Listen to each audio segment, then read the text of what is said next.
on a boy. Tall and frail, he was always overlooked, always pushed aside. Even his own mother considered him second rate. It wasn't that he was incompetent or even lazy. No, to the people around him, he was simply lackluster and pathetic. He was the kind of person who'd receive pity even after an accomplishment. It was as if he had no goal in life or even direction. It was clear to his family that any success he'd ever luck into would undoubtedly be unearned and accidental. It got to the point that the boy began seeing himself through this lens as well. And perhaps worst of all, he grew comfortable, refusing to enact any positive change in his life for as long as he lives, as this would take far too much time and resources on his part. This is how he lived for a while. Far too long, if you ask me. That is until he happened upon Pasta Pete. This suit gave him everything. It gave him power. It gave him the strength to be who he really felt he was. And it consumed his identity after a while. Those days are gone now. Ripped from him by vandals who clearly want nothing more than a couple of sloppy steaks. The boy stands now at the broken banister. His meatball eyes, smashed breadstick nose, and, fucking flustered tomato sauce mouth. It's torn, it's ripped, it's vomit covered.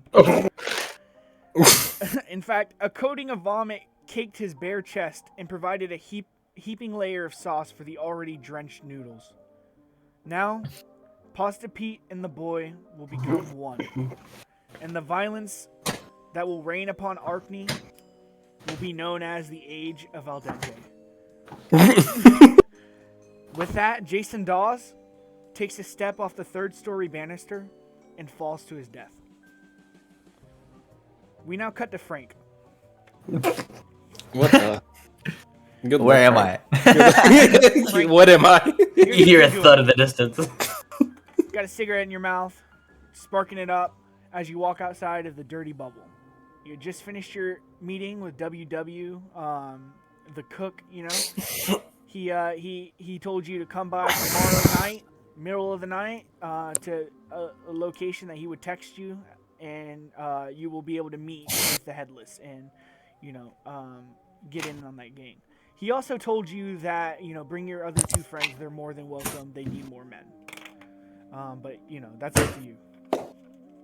So, Frank, as you're walking out, I need you to make a perception check. 8. Not good. I'm very focused on this cigarette. So, as you're focusing on this cigarette, you're looking at it, right? You kind of get an odd sense as if someone's watching you.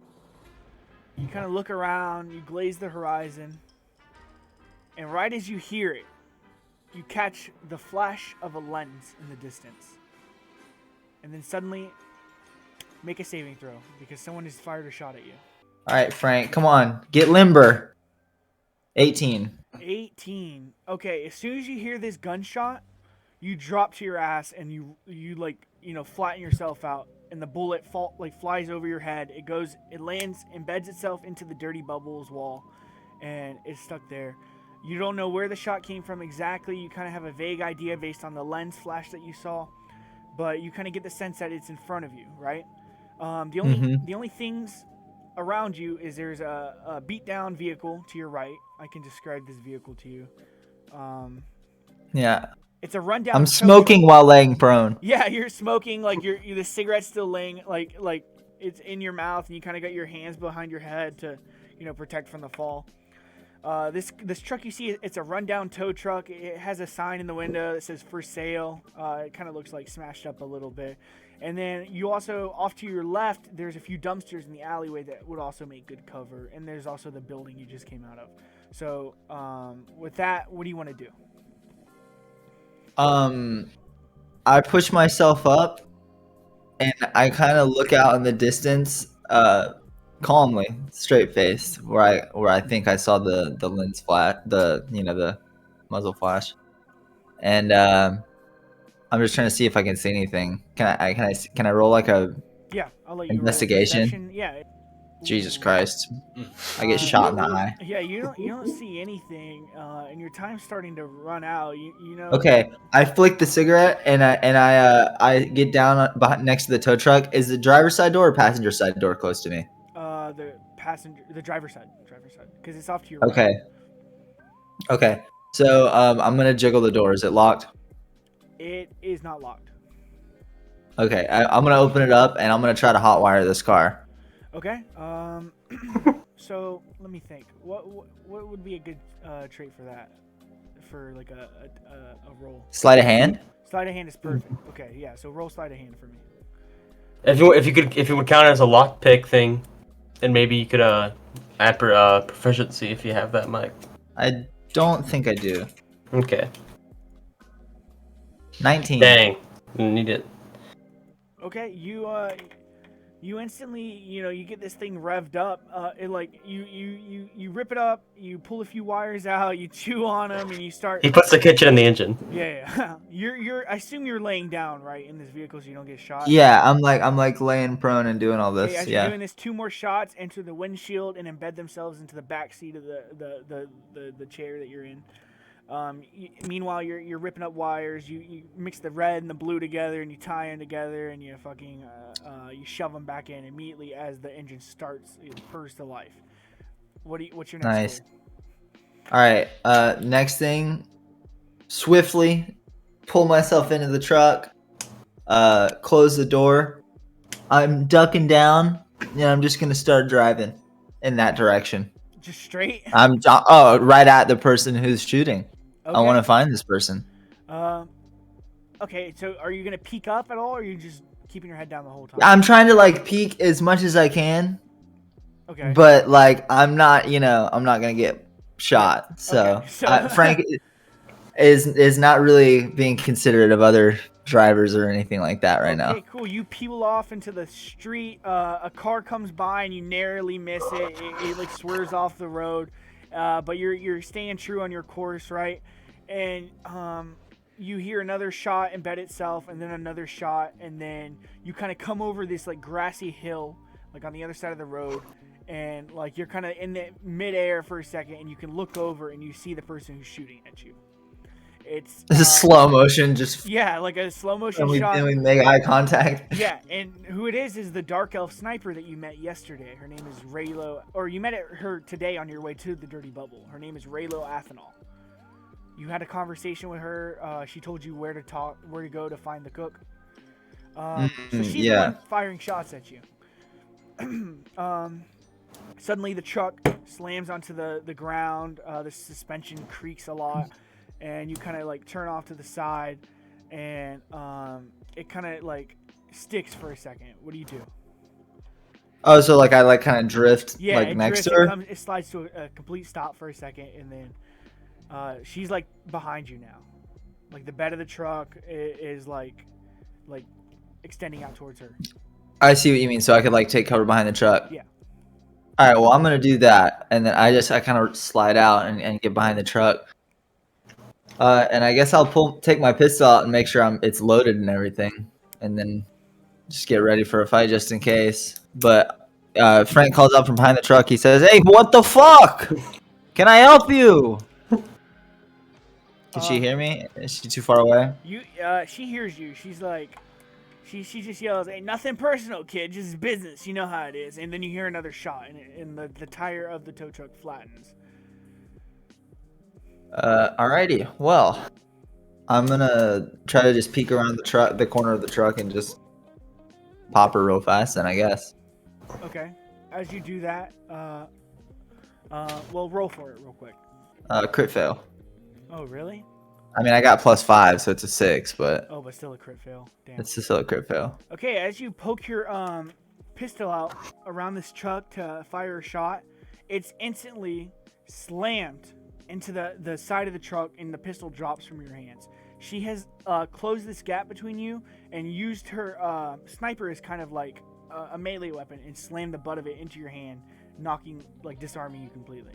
You notice this sniper has a bayonet at the end of it, and she kind of uses it as a melee weapon for the most part, and she just kind of holds it to your throat. Well, it appears we've gotten off on the wrong foot here. How can I help you? I ask again. You kind of look around and you realize that you're in like you kind of went over this like grassy hill and then gone into like this gap between these two large buildings, and for the most part you're pretty secluded. It's just like you and her, and like the streets over here, and then there's further down in the alley nothing's going on, so you're very secluded. There's no audience around for this at all, and she instantly drops the bayonet from your throat and then reaches her hand out to lift you up. Yeah, I do the whole thing.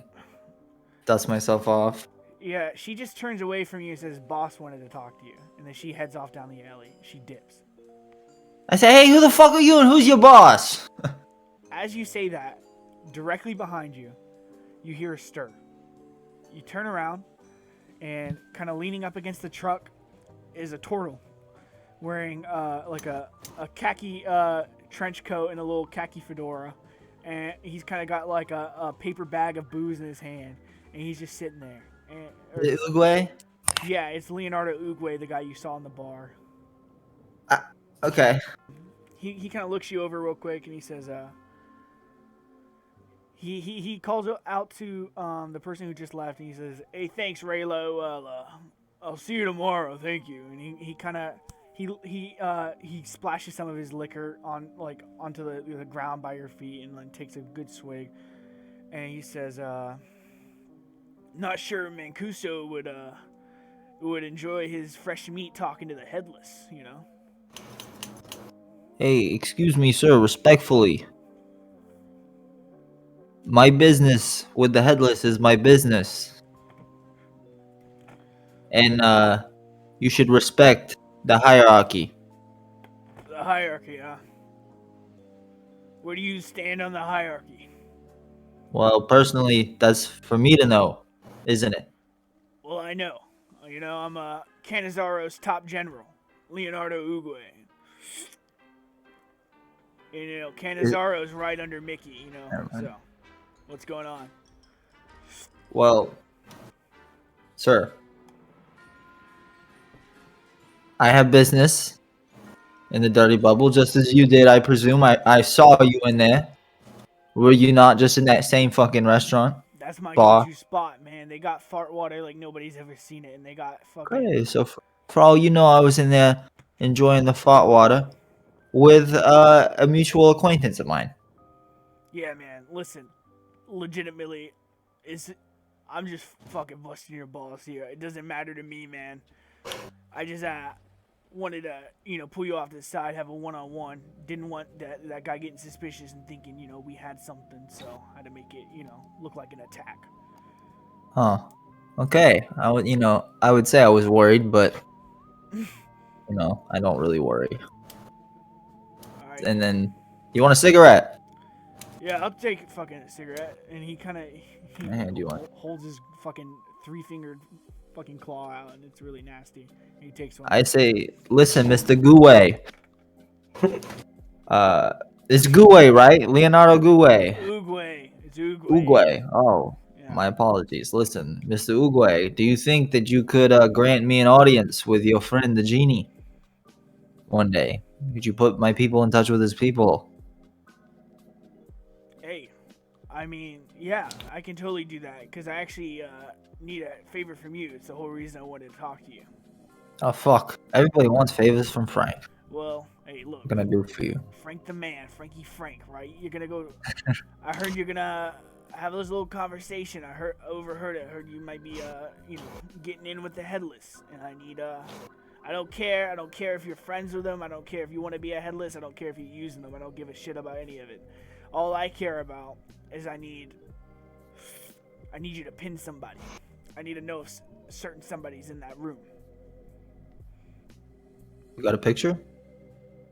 No picture, but you'll know. What the fuck is this? 1945? Why you don't have a pic? You don't have a picture of this guy I'm supposed to recognize? Were I you gonna haven't seen fucking this man in 15 hire a sketch years. artist and describe it to me?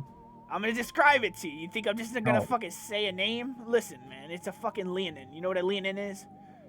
No. It's a lion guy. It's a lion humanoid person, man. They don't. We got a lot of weird shit in this town. I Yeah, take my notebook out. He's got a. They call him the red one, right? He's got a big fucking furry mane. Okay. Might The be, red one. Might be injured. I don't fucking know. He might be injured. I haven't seen this guy for so fucking long.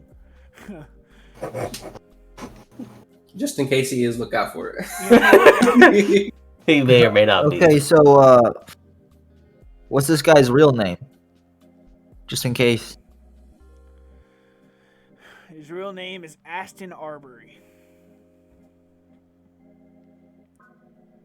Listen, Okay. this guy, he's the worst of the worst. And Even the yeah, mafia rough- refuses to eat with him. You know, they shun this guy completely. that's kind of fucked up. Maybe he's got something deep inside him that Yeah, you've never touched. fucking maybe, but he's a war criminal, so I mean, Oh. enslaved a okay. bunch of children. But I mean, if Oh, maybe he's maybe got not. something like that. I don't fucking Hey, know. Hey, here's my question. Why are you wanting to know about this guy and if he's there? He killed my. I don't do brothers. jobs for no reason. Oh, okay. I used to be. That's it? Just a revenge plot? I used to be a fucking somebody. Is what I used to be. I used to be. I look him up and down. Does he look like a somebody? No, he looks like a washed up drunk. He's even got like fucking salt and pepper, fucking bushy goatee growing out. Yeah. I'm like, okay, He's like they totally. they used to call me Blue, all right, because I had like a blue headband. It was so fucking cool. And my Oh, I thought it was because you blew a bunch of guys. you're set on not liking me, right? That's our thing. Okay, look. No, I'm just fucking with you, buddy. Hey, I do that with everybody. Listen, I'm sure you had a rough life. Everybody's had a rough life in this town that I've ever met. You don't get in our line of business while I'm having a rough life. And I slap him on the shoulder and I say, I'll tell you if this lion guy's here or not, okay? I'll get back with you. Hey, I'll pay you for it, man. I need to talk to the genie. I'll get you that. No, it's on the house. What do you how much you gonna pay me? Hey, look, man. I'll give you 40 planks.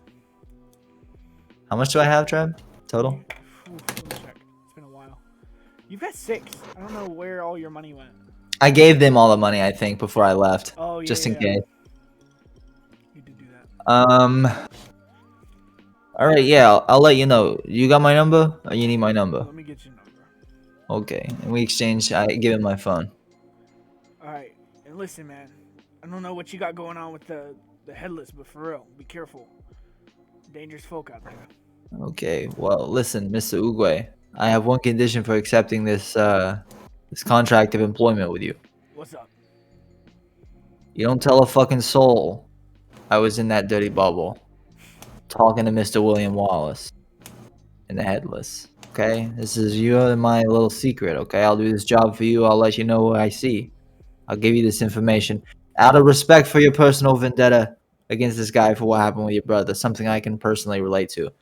But let me make something very clear. If I find out that anybody is catching wind of me and they're talking to the headless, I'll rip your stupid little fucking turtle tail off and shove it so far up your ass it'll come out your fucking nose. And I'm rolling for intimidation here. Okay, it's gonna have to be. It's gonna have to be an opposed intimidation check, because this guy is tough. Okay. Okay, what'd you get? Oh my god. You say this, and he kind of looks you over, and he smiles, and he's like, "I like you, kid. I do. I really do. Listen, man, if you ever, if this meeting with Canizaro goes well, I'll let you guys work directly into me. Heard you got a group, you know.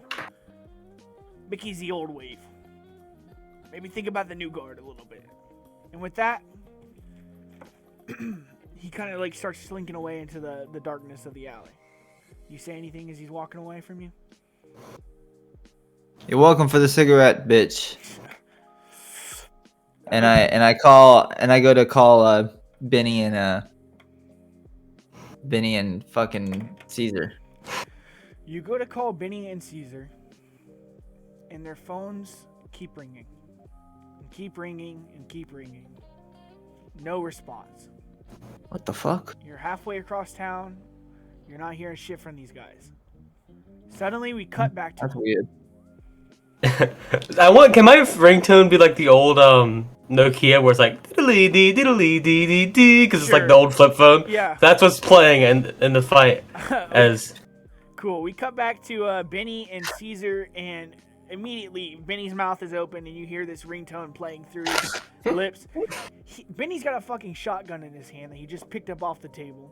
There's 3 figures in this room. One is a full suit of animated armor. It's like it looks like a fucking knight, pretty much. It looks like a person.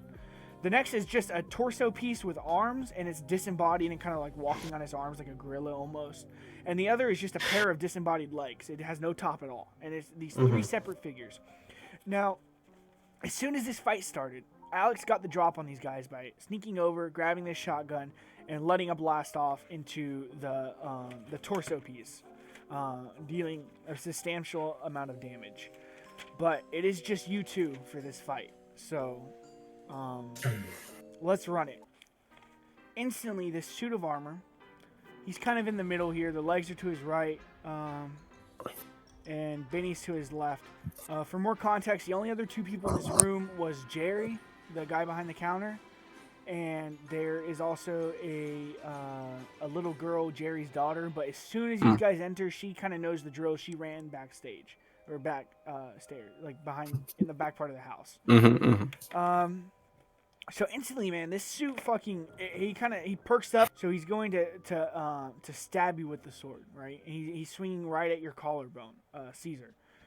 So let me see if he hits. Does a 19 hit? Yes.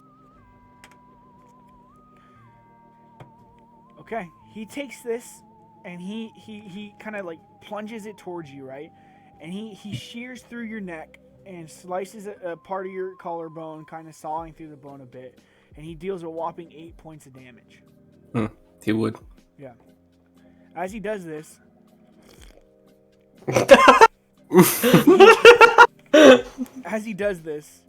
we cut over to Benny, who still has a shotgun. It's your turn now. What are you doing? okay, so is this a double barrel? I don't know if we really established the make and model of the shotgun. It's just a pump shotgun. It's a pump, so I can cock it and go again. Yeah, like 5 shots. Beautiful. So I'm gonna cock it. Which one's closest to me? The suit of armor, which you've already damaged. I'm how in relation to where Caesar's standing. Where am I? Okay, so here's the building. You're on the very far right of the building, right? And you're kind of facing the doorway. And then Caesar's on the very far left of the building, also facing the doorway. These 3 just entered the door. And Jerry's kind of behind a counter, so he's doing his thing. He doesn't have a weapon or anything. So I want to move as far as I can towards Caesar without triggering any opportunity attacks, and then attack the one that I attacked last time. Okay, I can allow that.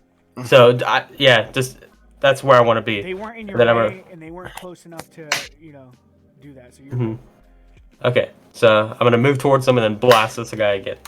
20. I'm assuming that hits. Yeah, you blast him. 13 damage. This fucking suit of armor, you run up to it, right? And he kind of reaches his arm out to you, and you knock that shit out of there. You said, no way, that arm's fucking staying put. And you hit it with the butt of your gun, swing the gun around, and kind of shove it into its chest cavity, and let off another burst into its chest. The armor starts to shatter. Arm pieces, like the gauntlet and shit, falls to the ground. The chest goes straight to the wall behind you, and it falls apart like at your grasp, right in front of you. And that attacker is now dead. So there's only 2 more enemies left, and unfortunately, actually no, it's Caesar's turn. How much damage did you say that guy just did to me? 8 damage. So I reel back. This got a little poke in the shoulder blade. I reel back. I spit a little bit of blood. It's hard to tell whether it's because of the poke or because of just me having a nasty mouth. And I look up, and I say, "Time to shine," and I cast hellish rebuke on this guy. This concept. If I can try to figure out how to do that in Discord. You just do cast and then hellish rebuke. Exclamation mark cast hellish rebuke. Exclamation mark cast. Hellish rebuke. That is so cool, and it even tells you how many spell slots you have. How it works is a dex save. If they succeed, I think they take half damage. Is how hellish rebuke works. Yeah, you're right. I see that. Yeah, so they have to make a dex save. Whoever this concept of a suit of armor. Hellish rebuke's a dope spell. What'd you roll 20 on? I don't know. It says result 20. I figured that would be like whether it hit or not. But Where do you see 20? Yeah, I'm seeing 12. Oh, I'm looking at Benny result. Sorry. It's 12 damage, and if he succeeds, it's 6 damage. Yeah, Trev. I got you. Okay. He takes Dope. 12 points of damage right there. He would. Yeah. Fire if he has resistance or anything. A little bit. Oh, it's fire? Yeah, it's fire damage specifically. Okay, describe what happens. Okay, so First I spell of the spit, game. and I say time to shine, and I do one of these to him, and I don't know. I didn't look up exactly what you're supposed to say, but I say, "Burn, bitch," and he just engulfs the flame. I say, "Burn, bitch," and he engulfs the flame, and it's instantaneous. You know, he just bursts in the flame. You know, my little pinprick of damage. You know, lights red. You know, that's what's causing this whole thing. And yeah, I'm just over here living my best life. Okay. Now Fueled by pure revenge. Yeah, Fueled by pure disgust that I got hit. Yeah.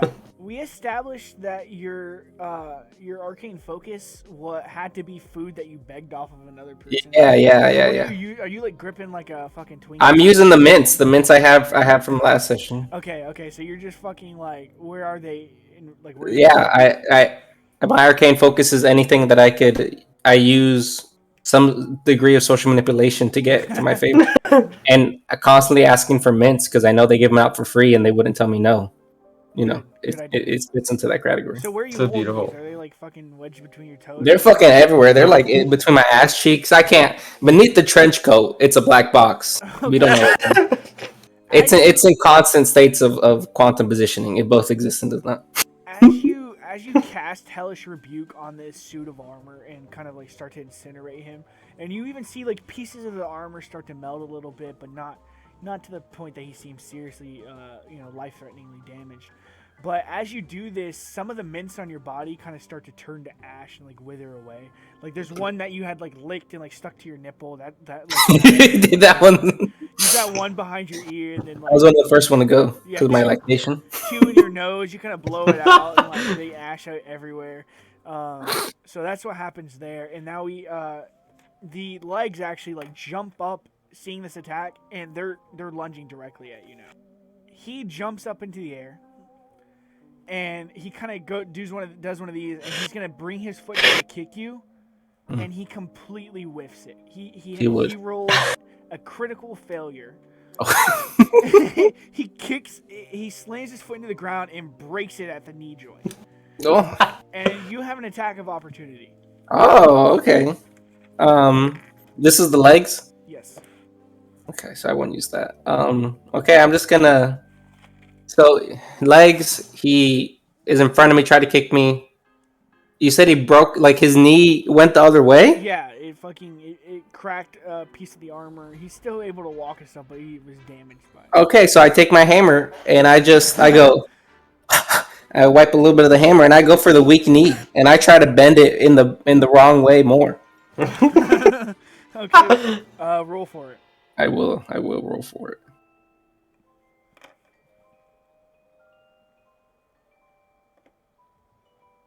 Fuck.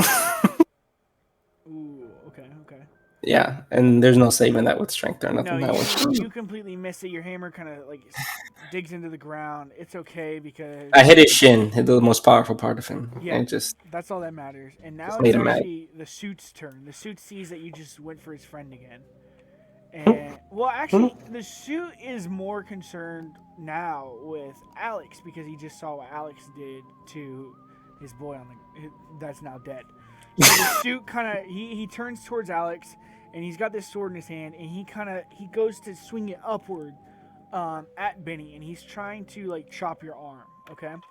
So Okay. Benny, let me know if 14. That doesn't hit. No. So No, sir. he whiffs it. The sword goes swinging into the air, and he misses you completely. And now it's your turn, Benny.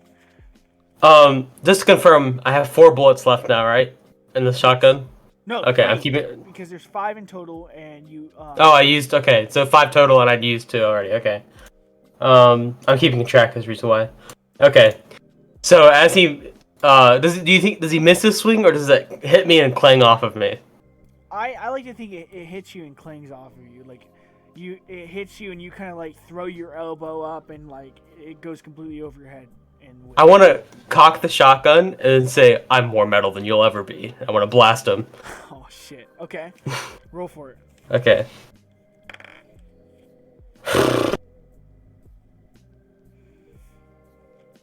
I screwed it up. I'll get good at this one day. 16. Woo! Outstanding. Outstanding. That should be hot. Is it good? Just barely. You aim this gun at him, and he kind of like puts his hand over it and goes to block this shot, but he doesn't have it covered adequately, and the pellets split between his fingers and fly into his face. How much damage do you do? 12. 12 points of damage? Holy shit. I've rolled, I've rolled, how? Wait, Let's fucking go. yeah, I've been rolling pretty good on these You damage things. fucking shred this guy's helmet. It fucking you see scorch marks on it from where like the gunpowder exploded on these bullets and fucking like marked his face with this shit. It starts to like rip open, and you can kind of see inside the cavity, and you see nothing inside. I mean, you see like a little rune like placed in like kind of like the back of where the suit's torso is, and that seems to be like the power source that you can find. But Full Metal Alchemist. yeah, besides that, you're not seeing anything crazy. It's now Caesar's turn. It can, in the order of operations of my turn, can I make what I want to do is see how damaged the suit of armor is versus how damaged the legs are. If I do that, can I not still attack either one of them? I can give you that. So you kind of like do a quick, you know, and you see, you see very clearly, right, that the suit of armor that Alex just blasted in the face is far more damaged than this pair of legs. This pair of legs seems to be mostly intact. I do the same. You remember how in the beginning I pinned that guy's arms back so that he couldn't stop Alex getting the gun or whatever? Yeah. I want to try to do that again and be very dexterous while I do it. I employ my loose joints to my advantage to whip around this guy and pin his arms back again and make him face Alex. You're Or grabbing Vinny. the suit of armor. Yeah. Okay. Yeah, that's a grapple. Okay. How did we do that yesterday? Did we just or last week? Did I think we? it's an opposed Yeah. drag. Okay. Yeah, that makes sense. Yeah, let's do an opposed strength check. All right.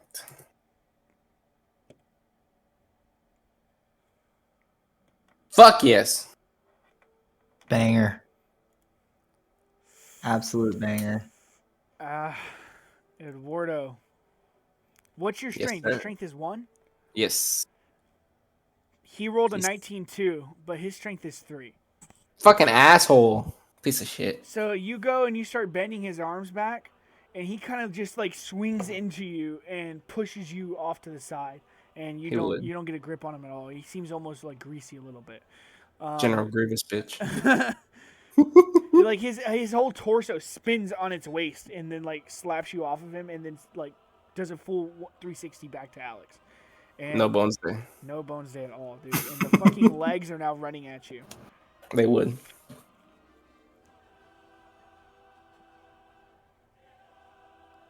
Okay, does a 19 hits, right? Ah, yes. These legs run at you again, jump up in the air, and swing their legs out. You know? Like, they're fucking coming at you with the splits. And they wrap both their fucking legs around, right? One fucking goes weak. over your shoulder and kind of digs into that scar you just took. The other one kind of hooks around your side, and the feet kind of hook, and it's got you in a very tight grapple, right? So roll a strength saving throw. Fucking natty 20. Fucking natty 20. So you rolled natty 20, so it doesn't matter anyways. It doesn't matter You anyway. take your fucking beak I'm too damn slippery. and you kind of like barf up a couple mints and kind of roll down your cheek, and they kind of like start sticking to this leg as you slide your hands under it. And I mean, do you want to describe like a jujitsu move or something that you whip out on this dude? Yeah, I get my chin down with all my beak and stuff, and I do one of these, and I just in a quick motion push it up for a split second and I get under it, and I'm out of it. Absolutely. It completely failed. So that guy's a fucking little fucking dickhead. He sucks. I don't even know why he tried. Yeah, he came at me balls first, and that's what he got for it. The suit's still preoccupied with Alex. He's gonna bring his foot up, and he's gonna kind of like swing it around and try to like roundhouse you in the face, pretty much. Goddamn. So Alex, he whiffs. He misses it completely. Alex, Goddamn. it's your turn. That's been nice. How close does this guy look to being taken out? He seems a bit wobbly for sure. You think you could probably handle him pretty soon. Like Fine, I'll just shoot him. I'll just shoot. Man, I think you can. I'll just shoot him. An 11. I'm assuming that doesn't hit. 11 altogether. Yeah. It Yeah. doesn't hit. So I missed that. Yeah. I'm going to. Can I reposition myself so that I'm between that suit of armor and Caesar? Yeah, you can do that. It's Okay, gonna, that's it's what gonna I'm be gonna a do. disengage though, and it's gonna like put you at risk of an. Well, I don't want to leave his area of attack. I just want to move around him so that. Okay, I got you. Yeah. I'll allow that for sure. So you kind of like swing around as you're shooting this gun, and you miss, but it kind of gives you the opportunity to loop around and like get in the way. So at least you know Caesar is safe from his next attack. Caesar, it's your turn. Okay. So I'm out, and I'm still face to face with these legs. These legs, the very top of them, is it just like a normal plate, or is it hollow? Hollow.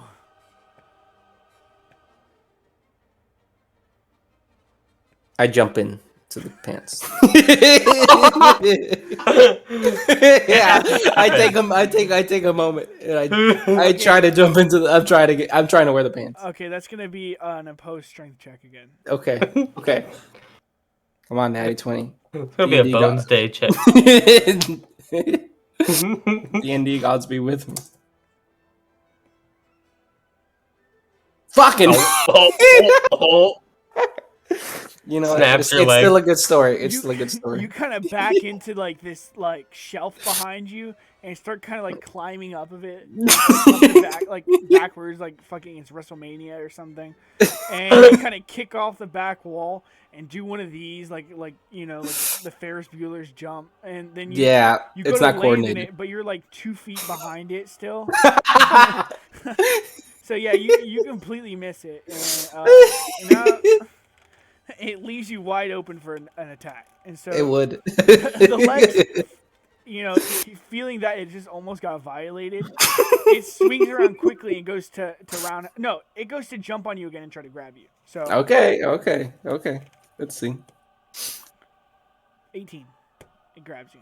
Okay, so he's Like Jimmy squeezing. Neutron. Yeah, this time he gets like over your arms and stuff, so you're kind of like pinned, right?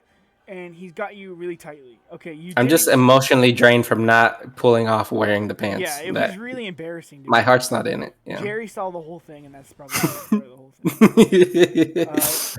So look, you take 5 points of damage. I would do that. Okay.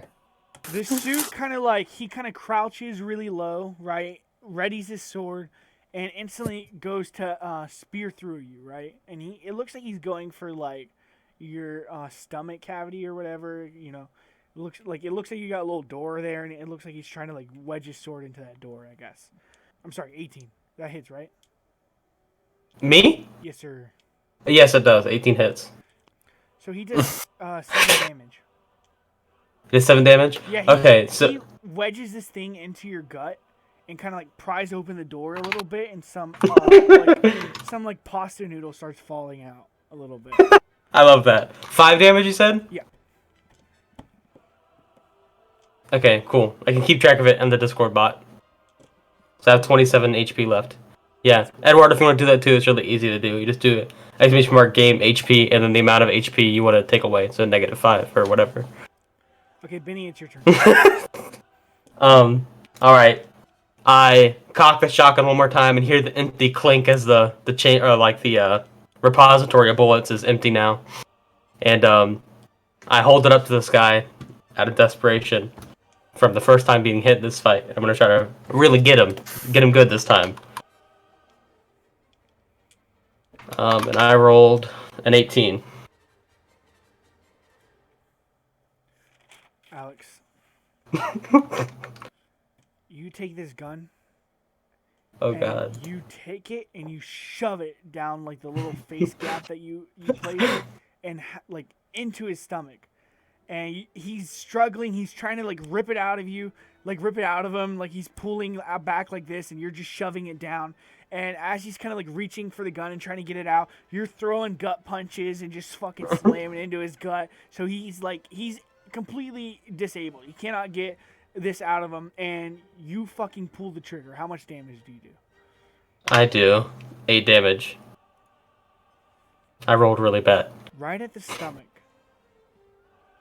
A piece of the armor shreds open, and shrapnel flies everywhere. It just kind of glints off your body, doesn't do anything to you. This suit collapses to his knees and falls down lifeless. The shotgun is still kind of like implanted in him. Yeah, I let it drop with him. Yeah. I don't hold it back. And then for my next turn, I've reached to begin drawing my Warhammer. Cool. And that's the end of my turn. Perfect. It's now Caesar, your turn. You guys are owning these motherfuckers. Caesar casted his first spell. That's a Benny matter of saw that perception. and then saw him then miss try to jump into the leg. They can throw it again. It's a. We haven't decided about the bones of today. I mean, Trevor, how's Jerry doing? What's Jerry doing? I was gonna ask that.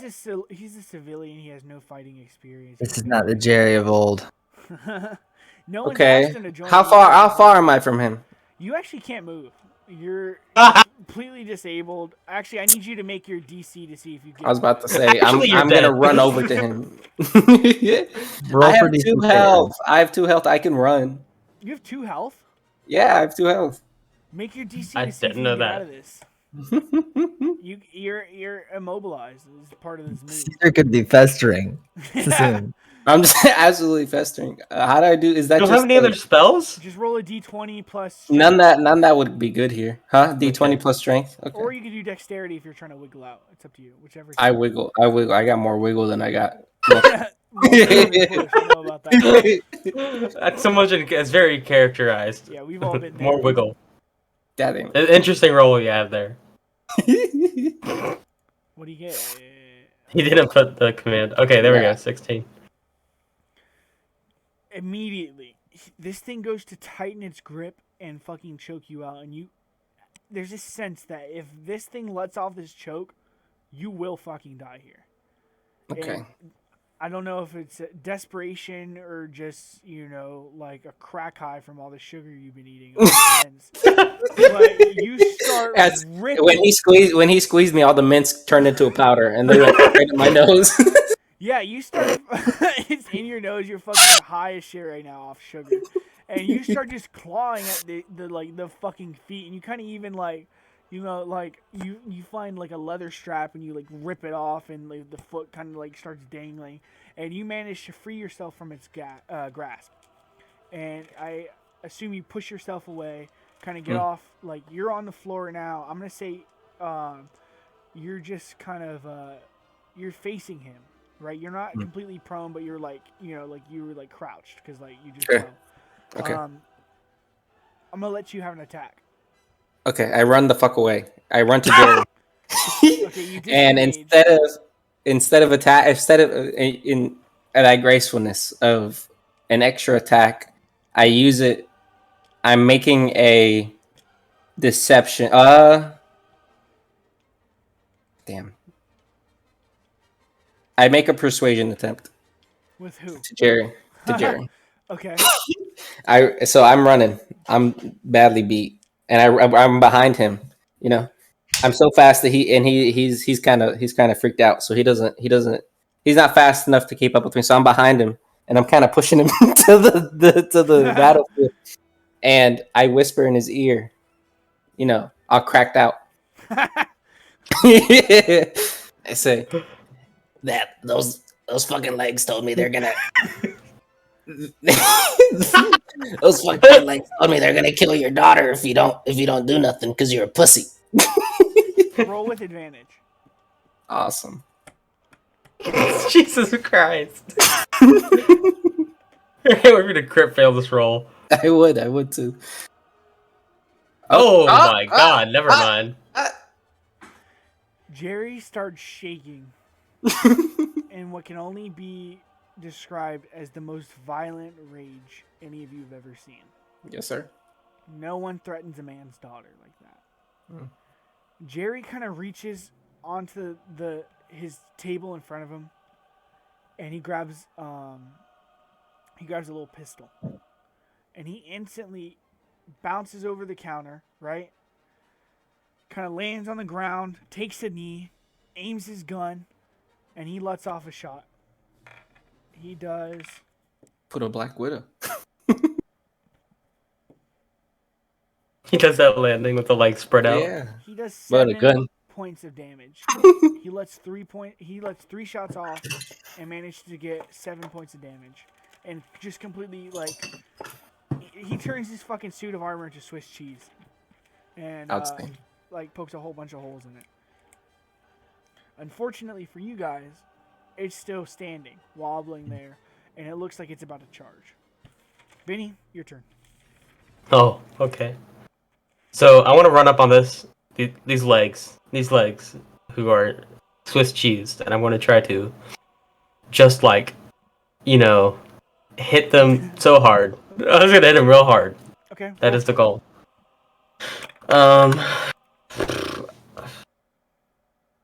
Okay.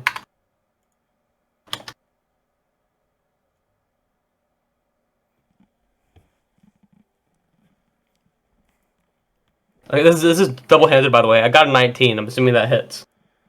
Alex, Benny, you run at this thing, swing your leg back, and fucking plant a boot right into its crotch.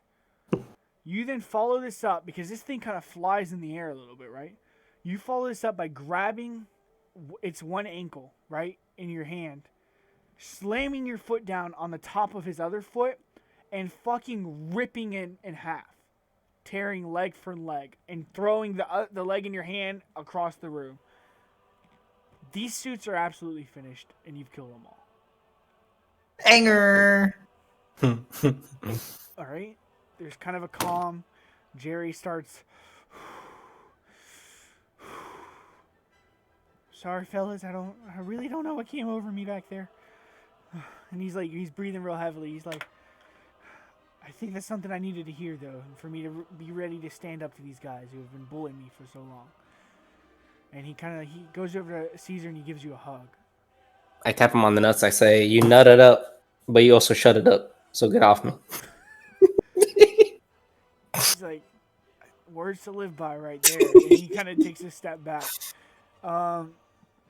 He kind of walks around and starts he grabs the shotgun out of this thing's mouth and starts to clean it a little bit, and then ends up setting it back on the table where Alex had picked it up. By the way, your phone starts ringing again. Oh, diddly dee diddly dee dee dee. And I open my mouth and pick up, and I go, "Hello." Benny! Benny! Can you hear me? I can hear you, Frank. You hear the sound of a car going down the road with the windows down on speakerphone. You can barely hear him. Benny, where are you? What's going on? We're at swords and shit. What the fuck's happening? I'm on the way back. We had to take care of some business. If you want to meet us here, you can. Okay, I'm on the way there. And the phone hangs up. All right. Benny sees Caesar, who looks mighty hurt from the beating that he just went Change through. the music, Trev. Yeah. Benny looks at Caesar and says, "Are you okay? Do we need to go to a hospital?" Yes. Oh God. All right. I kind of turn to Jerry and I say, I'm sorry, but do I see the boards that he owes us on the table anywhere?" He owes you boards. Yeah, so so we we're here went to pick up. there, and he wasn't paying because he Oh, kept yeah, getting yeah, threatened by the yeah. suits. Remember, he had given you that initially, and he had thrown an extra board in there. Yeah, but okay, I have it. I'm just confirming that we have it.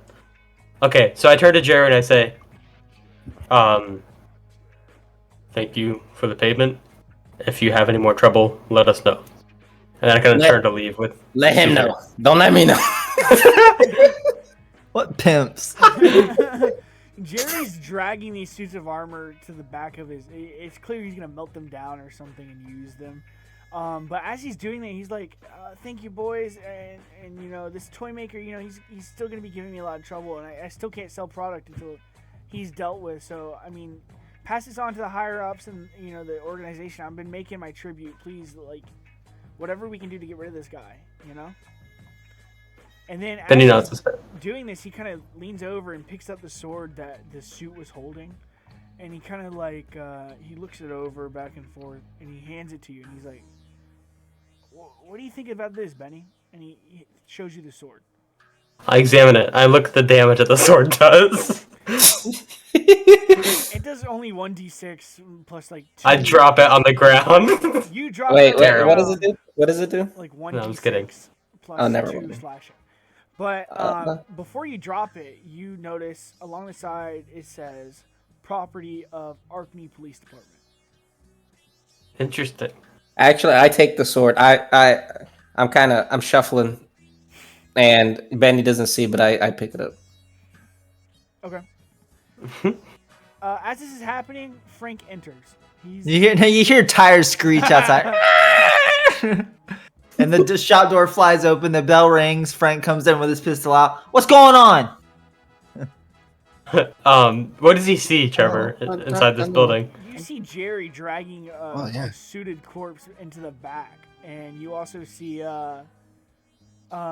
you see like Benny holding the sword, and you see fucking what's his face, Caesar, leaning up against the counter, gushing blood, eating like peppermint dust that's still like clinging to his skin. Frank goes, "Oh my god!" And I put my gun away, and I run over to Caesar, and I say, "Benny, come on, we gotta get him to a hospital." I concur, and I drop the sword, and I start to walk with you guys. You should see the other guy. And are we like walking with him over our shoulder or whatever, like carrying him? I don't touch him. I open the door for you guys, though. All right. Well, I have him kind of like picked up on like my shoulder, you know, walking like the soldier walk thing. Mm-hmm.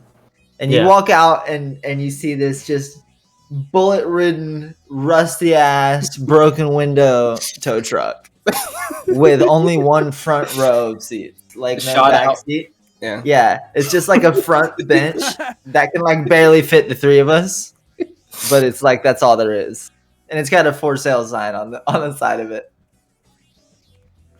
It has a phone So, number, too, yeah. by the way. And it's running because if I turn it off, it'll I won't be able to start it up again because I don't have the keys, so it's still going when we come Alright. outside. Beautiful. All right, you guys hop in the van and you head towards the hospital, the only hospital in town. The Arkney Medical is what it's called. And you pull up into the parking lot and instantly, you know, what happens? You guys jump out of the car and start carrying him in. Do you say anything as you're running into this building? I go ahead of them and let them know who's coming, as Frank helps Caesar walk to the door. Hey, medic! We need a medic! Instantly, it's like it's getting towards nighttime, and you kind of see this surgeon who's like at the end of his shift. He seems like a very experienced surgeon.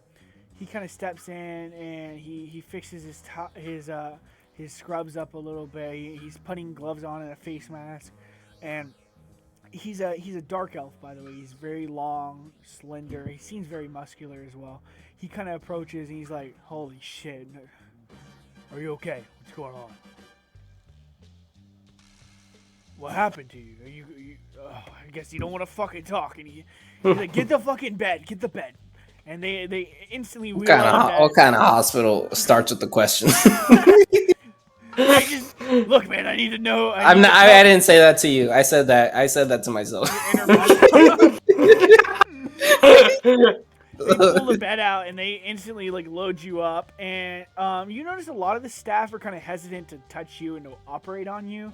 But this dark elf, he's not stressing about any of that. He's instantly like ripping out like needles, and he's injecting you with some potion and pouring it. He's instantly looking at your wings as you're traveling. Everyone else like is like, but he's got a job to do and he's doing it. Outstanding. Frank is like, get some nose plugs and fucking help my friend. If you can't take the engine, get out of the kitchen. And he's like, just pulling the curtain back. He's like, we got any fucking tough doctors in this hospital? Is it just a bunch of bitches? A nurse kind of comes out from a corner, and it's just like the biggest fucking. He kind of looks like Dwayne the Rock Johnson. He's that big. He would. And his name is Lucy, and he approaches and he's like, I can do anything you need me to do. And he Come on. We need you. He wraps his arms under the fucking bed and just lifts the entire bed up and starts walking with it. And the guy's still wholly unnecessary. Yeah, the guy's still operating on him as we get you to the room. And I mean, so there's a short time skip, but after about 5-10 minutes, it's a little touch and go for a second, but because they didn't want to touch me. Yeah. It's mostly go. They kept telling me to go. Walk out for a little bit and then come back. So like they end up doing what they gotta do. I mean, you know, medical treatments. It's crazy in the future. So after like probably like an hour and a half, you're starting to come off the anesthesia. And your eyes are waking up. You kind of like got a fucking little peppermint stuck in like a chip of your tooth, and you're like licking at it as your two friends are like a little shard, yeah. Yeah, your two friends are sitting in the corner, like overlooking you. They kind of tried to give you a bath, but you were losing too much skin and feathers like in the process, so they had to like abort that halfway. And so now you're just kind of like half soaked, sitting on this bed. What like, bird looking at? There's like a little cast around your little wing, and that's it really. And by wing I mean arm. You don't have actual wings, but the doctor, the surgeon that you first met, the dark elf, he enters. He's like, okay, well, now that everything's settled down, how are you doing today? Are you feeling better? Yeah. Cool. Glad to hear it. Listen, in terms of your payment, your boss has already sent forward a couple boards to pay for your medical care. Which boss? That's not for me to ask. Get me in trouble asking questions like that. But I mean, everything seems good, you know. So if you have any more questions, my name is Arno Athanol. It's really been a pleasure meeting you. And well, we're gonna go ahead and wheel you out because we have another person coming in here. Hey, Athanol, I got a question for you. It's Athanol. And it's Arno. It's my first name. You don't have to call me. How old do you think I am, Athanol? Well, typically Kenku aged to about 200 years old, and you seem to be near the end of your life. I would say probably 180, 185. So you understand I'm elderly. Are you elderly, or are you just stinky? Do you have character enough to care for the elderly? I literally got done saving your life probably 30, 40 minutes ago. So yeah, I think I'm good. So you're proving the kind of man you can be. I think you need to hook me up with a couple, I'll say healing potions, but I mean morphine. I mean this world's equivalent of fentanyl. And I'll roll for the persuasion. I'll say, you know, do this one last kindness to an old man. Okay, roll for it. Sick. Is this deception or persuasion? Persuasion, I'll say. Fuck. Well, he rolled shitty too, so. Well, there we go. He's like, look, man, I don't really care. Your boss paid us a shit ton of money. You can take whatever the fuck you want. And he kind of like starts. Hey, loading. just wheel me to the supply room. I'll take what I need. I don't think I can swing that, but here's a couple of potions, and he hands you like a doggy bag full of fucking like Gotcha. syringes. Sick. How many? Can I use this a real combat? Is this a real thing? Can we make this a real thing? It's a potion. I'll say it gives you a D12 of health Okay. on injection. Because I'm just a little bit more than a twig. Well, so that ends, and he walks out, and that's kind of the extent of your interaction. Yeah. As you guys are sitting around, do you say anything to each other? Are you having a conversation? I mean, you did nearly just die. Where'd you get the wheels, hot stuff? Well, I had a bit of an expedition earlier today. I went to the Dirty Bubble. Nope. I spoke with our good friend, the meth cook, William Wallace. Remember from the Dead Burger? We almost flipped his RV, Benny. Remember that? Almost, well, Benny says to himself regrettably. I talked to that guy, and after I left, I got attacked by this fucking bitch in the street with a fucking sniper rifle, and I needed to fucking, I was gonna try to run her over, but I couldn't do it. It was hard because I was trying not to get shot, and so, anyways, long story short, I hotwired this truck.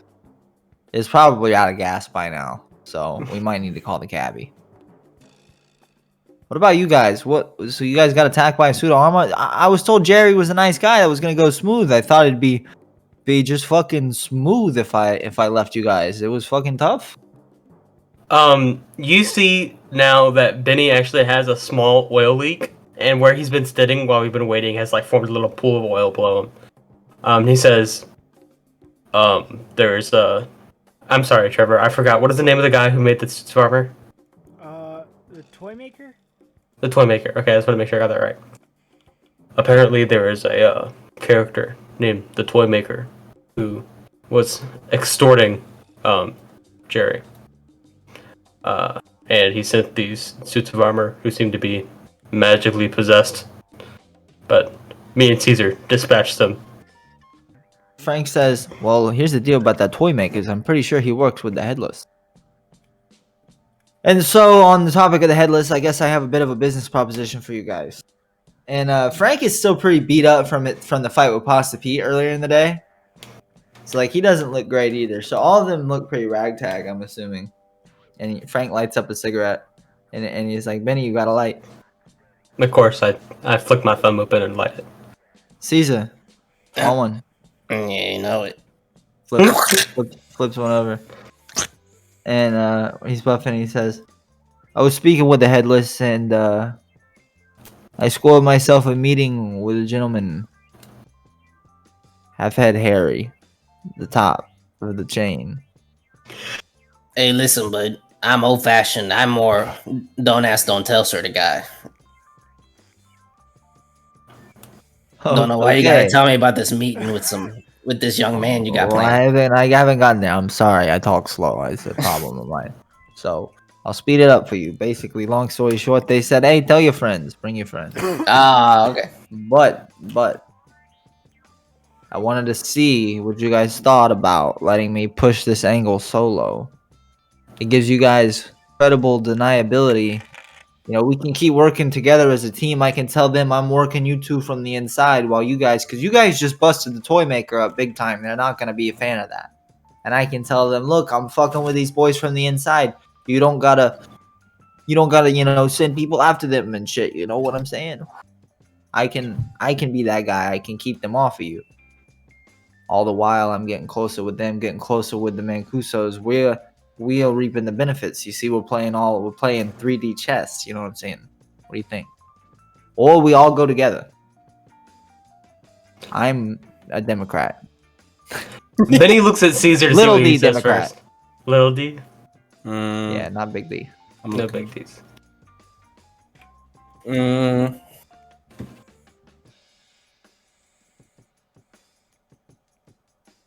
Okay. I say you got yourself set up so that you're just gonna cross whoever is the most opportune for you. And you know what? I can get with that. You've got me read wrong, Let's my do friend. it. No, let's do it. I don't know anybody in this town other than a festering ass motherfucker, and I point at you, and a giant fucking robot. Other than that, I don't give a fuck about nobody. You got my. I'll stick with my, you boys. You got my Oh. blessing, pretty boy. You do what you need to do. I blow you a kiss. All right. All right, so we probably need to go talk to Beans, huh? And get paid for this fucking shit we just did. We have a lot of jobs we need to cash in. I think so. You also have We to gotta get paid cash for the in. guy at Zombie Burger, Dead Burger. Yeah, we gotta get cashed in for. I talked to God. Yeah, we gotta cash in fucking the Dead Burger fucking quest.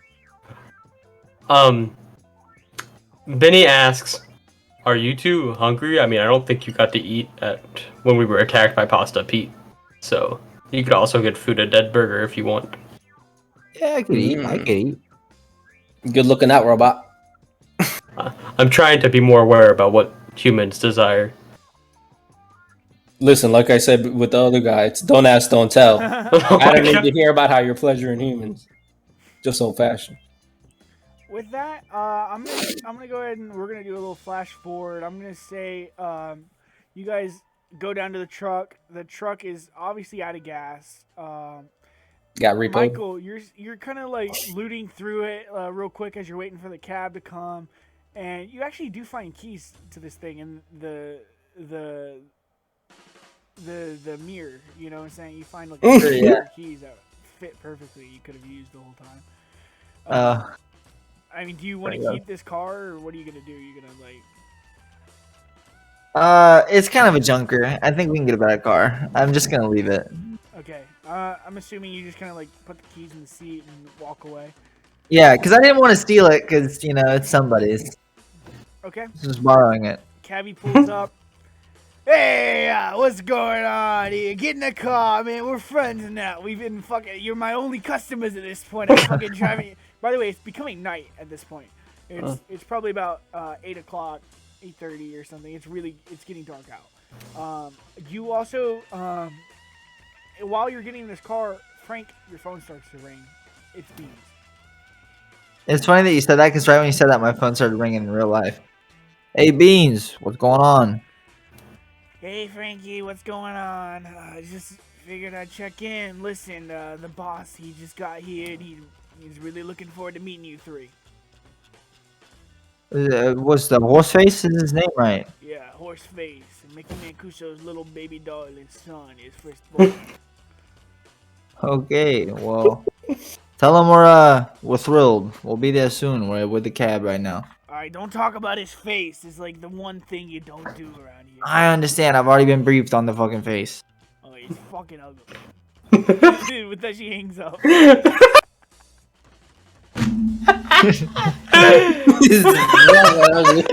What the fuck was that? Walking ugly. But as you're having this phone call, I love the idea of the cab driver just whipping us across the road, like swerving everywhere. yeah, he's actually having a real tough time because Caesar again decided to sit in the front seat. In the passenger seat, yes, sir. He's not happy about it at all. It's like smelling salts constantly. It's like At this point, because my scent lingers, like he's numb to it. Oh my god. Canonically, does your scent linger on things you Yes, Oh absolutely. my god. I don't know how it wouldn't. It's just any fabric is just it imprinted with me. You guys pull up to Dead Burger. I assume you're going through the drive-thru or something? Like, what's up? Or you want to walk in? Lobby's closed. It's too late for the lobby to be open. Okay. You Hi, do welcome to drive-thru. Dead Burger. What can I get for you? Home of the Dead Burger. Home of the Dead Burger. May I take your order? order the food, Benny. Vinny, the person who doesn't eat, orders the food. What would a robot order right now for? What is the menu again? It was like a Dead Burger pizza. Yeah, this is Dead And- Burger Pizza. I get one of those and a Dead Burger. Okay. To the menu. Hey, that's coming out to 15 planks right there, buddy. You want anything Okay. to drink? You got some Joe? I had to look to you guys. Do you guys want anything to drink? Yeah, I'll get some. I'll get some water. Thank you. You want Hey. expensive water? Or you want the free stuff? Free stuff, please, It's please. stinky. I Frank just is wouldn't cheap. advise that.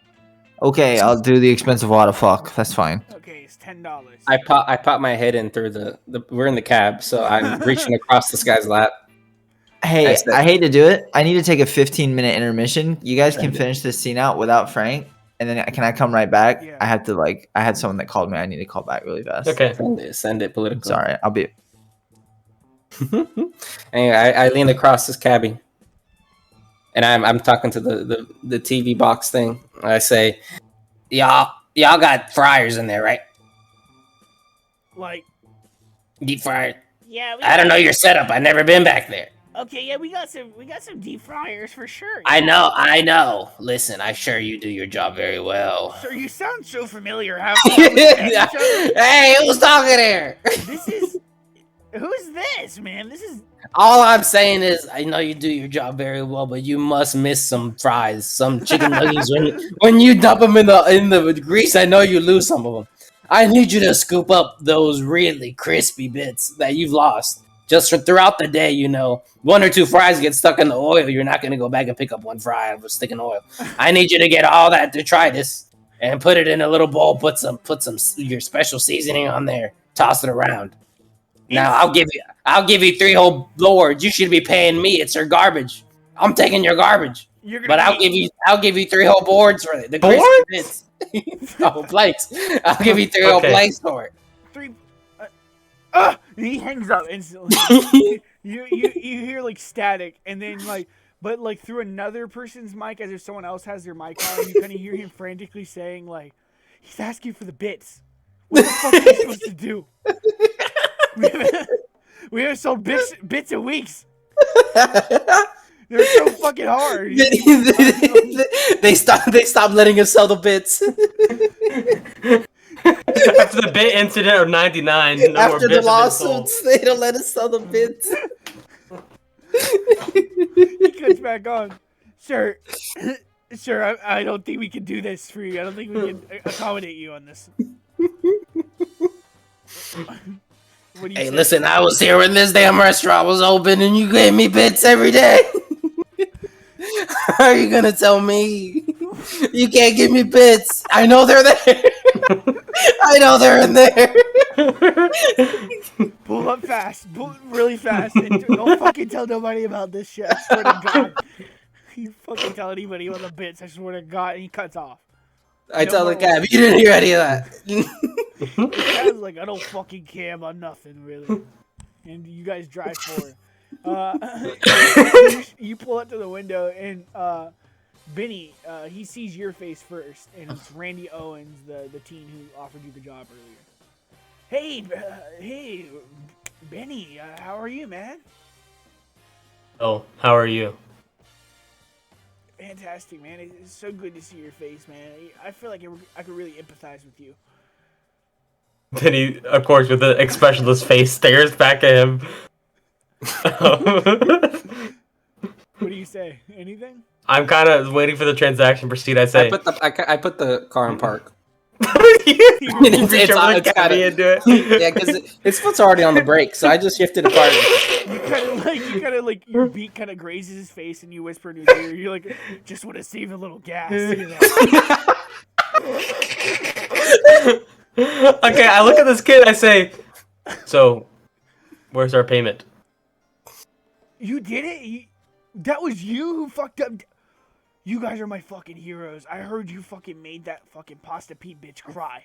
Oh my Did. God. And puke Thank on you. himself. And, oh man, here you go. And he throws your pay into you instantly. He offers you 90 and then 50 if you beat up the booger. Mm-hmm. He's like, here's everything, man. I mean, I know you didn't really stomp out the booger like I asked, but I heard he had some fucking like. You gotta suck some dicks. We clapped him up. Suck a dick every day now. Like, Yeah. it's fucking crazy. We made sure that the booger was sufficiently punished. Fucking, you guys are the best. Here's your money. Here's 140. He throws Benny 140 planks. Dope. If you give a man a beating for a day, he gets beat for 1 day. You give a man a contractual obligation to suck dick. And he makes Daily it a career. punishment. And he makes it a career. Beautiful. Okay, so I take that, and that was like the payment window, and he comps our meal. I'm not paying for it, and we pull forward. We get our bits. Yeah, you get a fucking like a box of just fucking like hard bit. It's like they're fucking stone hard. They're absolutely inedible. What a Caesar meal. Season them like lightly. He did like dash them like fucking. Yeah, there's some like dry ranch seasoning in there. That's the worst seasoning you could have. That's what the bits are, though. All right, well you guys pull out of there and you eventually do arrive at the villa. And outside the villa is Beans, and she's kind of like she's leaning out, checking her watch, and she kind of looks a little anxious as you guys pull up. What do you guys say?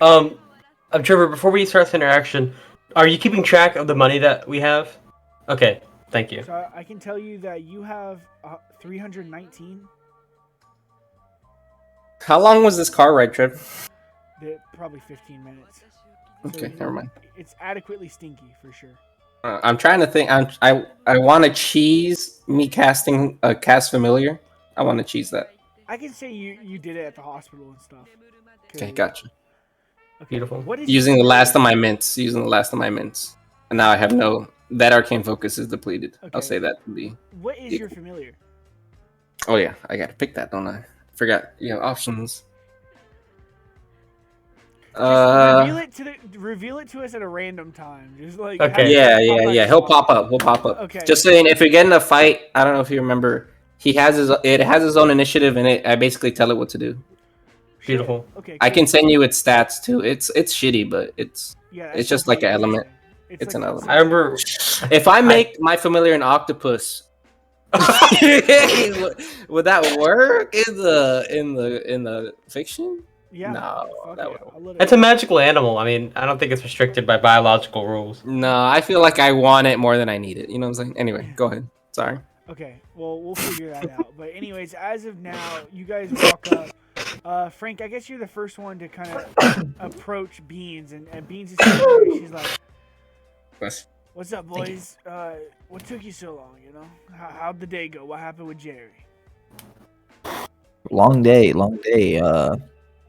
Basically, we went to go talk to Jerry, and then fucking this toy maker motherfucker showed up, sent a bunch of suits of armor, fucked everybody's day up. It was tough, but we got it done.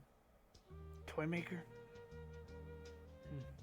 You find out anything about where he's come from, where he could be operating from? You got any clues at all from these guys?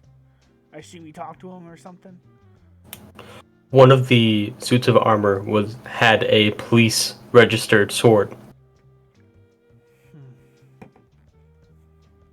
That's interesting. It's really fucking interesting. Listen, right now things with the police are a little tied up. We don't really have a contact. You guys got a contact in the department or anything like that? Not one that I want to talk to. Alright, well, I guess our first step is finding out how they would have gotten their hands on some police-issued swords. After that, you know, we just gotta track him down and fucking off this guy, I guess. You know, can't have him fucking up our business. I reach in my suit and retrieve the 2 boards that Jerry gave me and hand them the Beans and say, "This is Jerry's payment." Hey, thank you, Benny. You're beautiful. And she kind of leans over and kisses you on the forehead. She tastes motor oil that has been leaking from my body. Yeah, and she smells garlic bread, but she doesn't mind it, I guess. She peels back and she says, "Listen, guys." She leans in. Just between us 3, Horseface can be a little difficult sometimes. And, well, let's just say he's not as good at leading as his father was. So, play it cool in there and be careful, okay? He's still new to this whole leadership thing, and I think he's mourning a little bit. Just play safe in there, okay? Because he could do anything. You know, I have no control. This is way above me.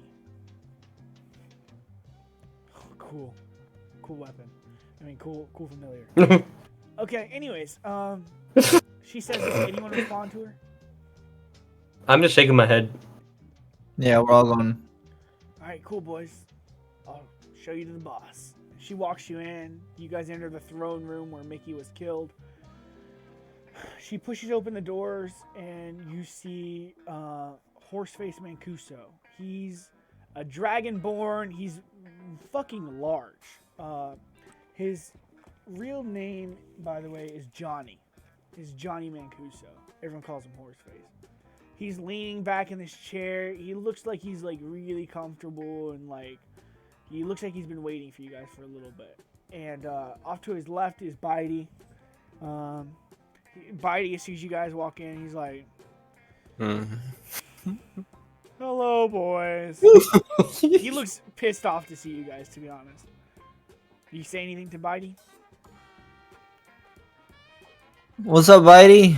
You know what's up, boys. Your shoes untied. Have you been to the Thing Noodle lately, Bitey? That's literally my favorite place to be, boys, and I can't go there ever. Not even for a free dick sucking.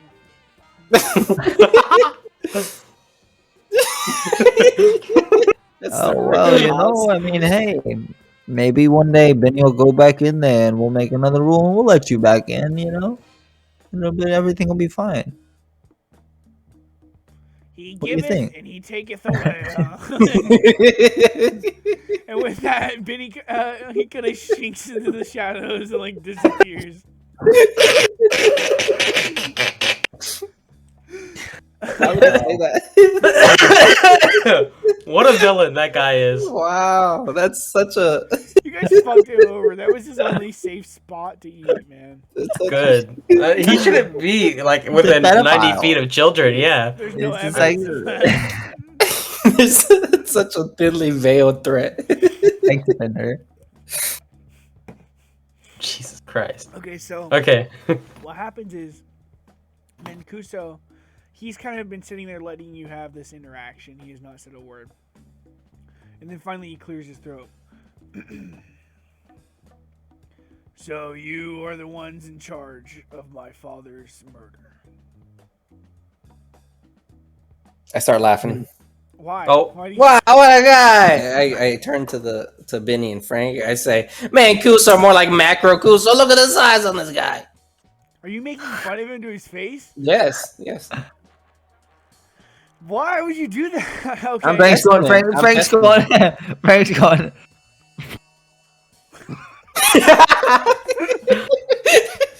You hear Beans off to the side go, "Shut up!" Just immediately. She's like she Thanks. instantly tells Caesar to shut the fuck up. I say, "Hey, we can't take a joke. You're joking around saying we killed your dad. We were in the lockup. I thought this was comedy He hour. raises his hand. Take yourself seriously." He said, I guess I wasn't very clear. I meant you're in charge of the case of finding out who murdered him." Oh shit! What the? Okay, we got our wires crossed. Yeah, that's probably what it is. Look, I can take a joke. Anyways, it's about time we met, honestly. It is. Alright? How's the investigation been going? What do you have on it? Well, give me a second. Let me pull my notes out. Basically, I've got a list of suspects. I want to speak with, and these are just people I want to speak with. Doesn't necessarily mean that I think that they might have done it, but I think these are leads. I want to speak with the genie. I've got a meeting potentially in the works with him. I need to speak with Mr. Pig, Michael Dresden, the police chief.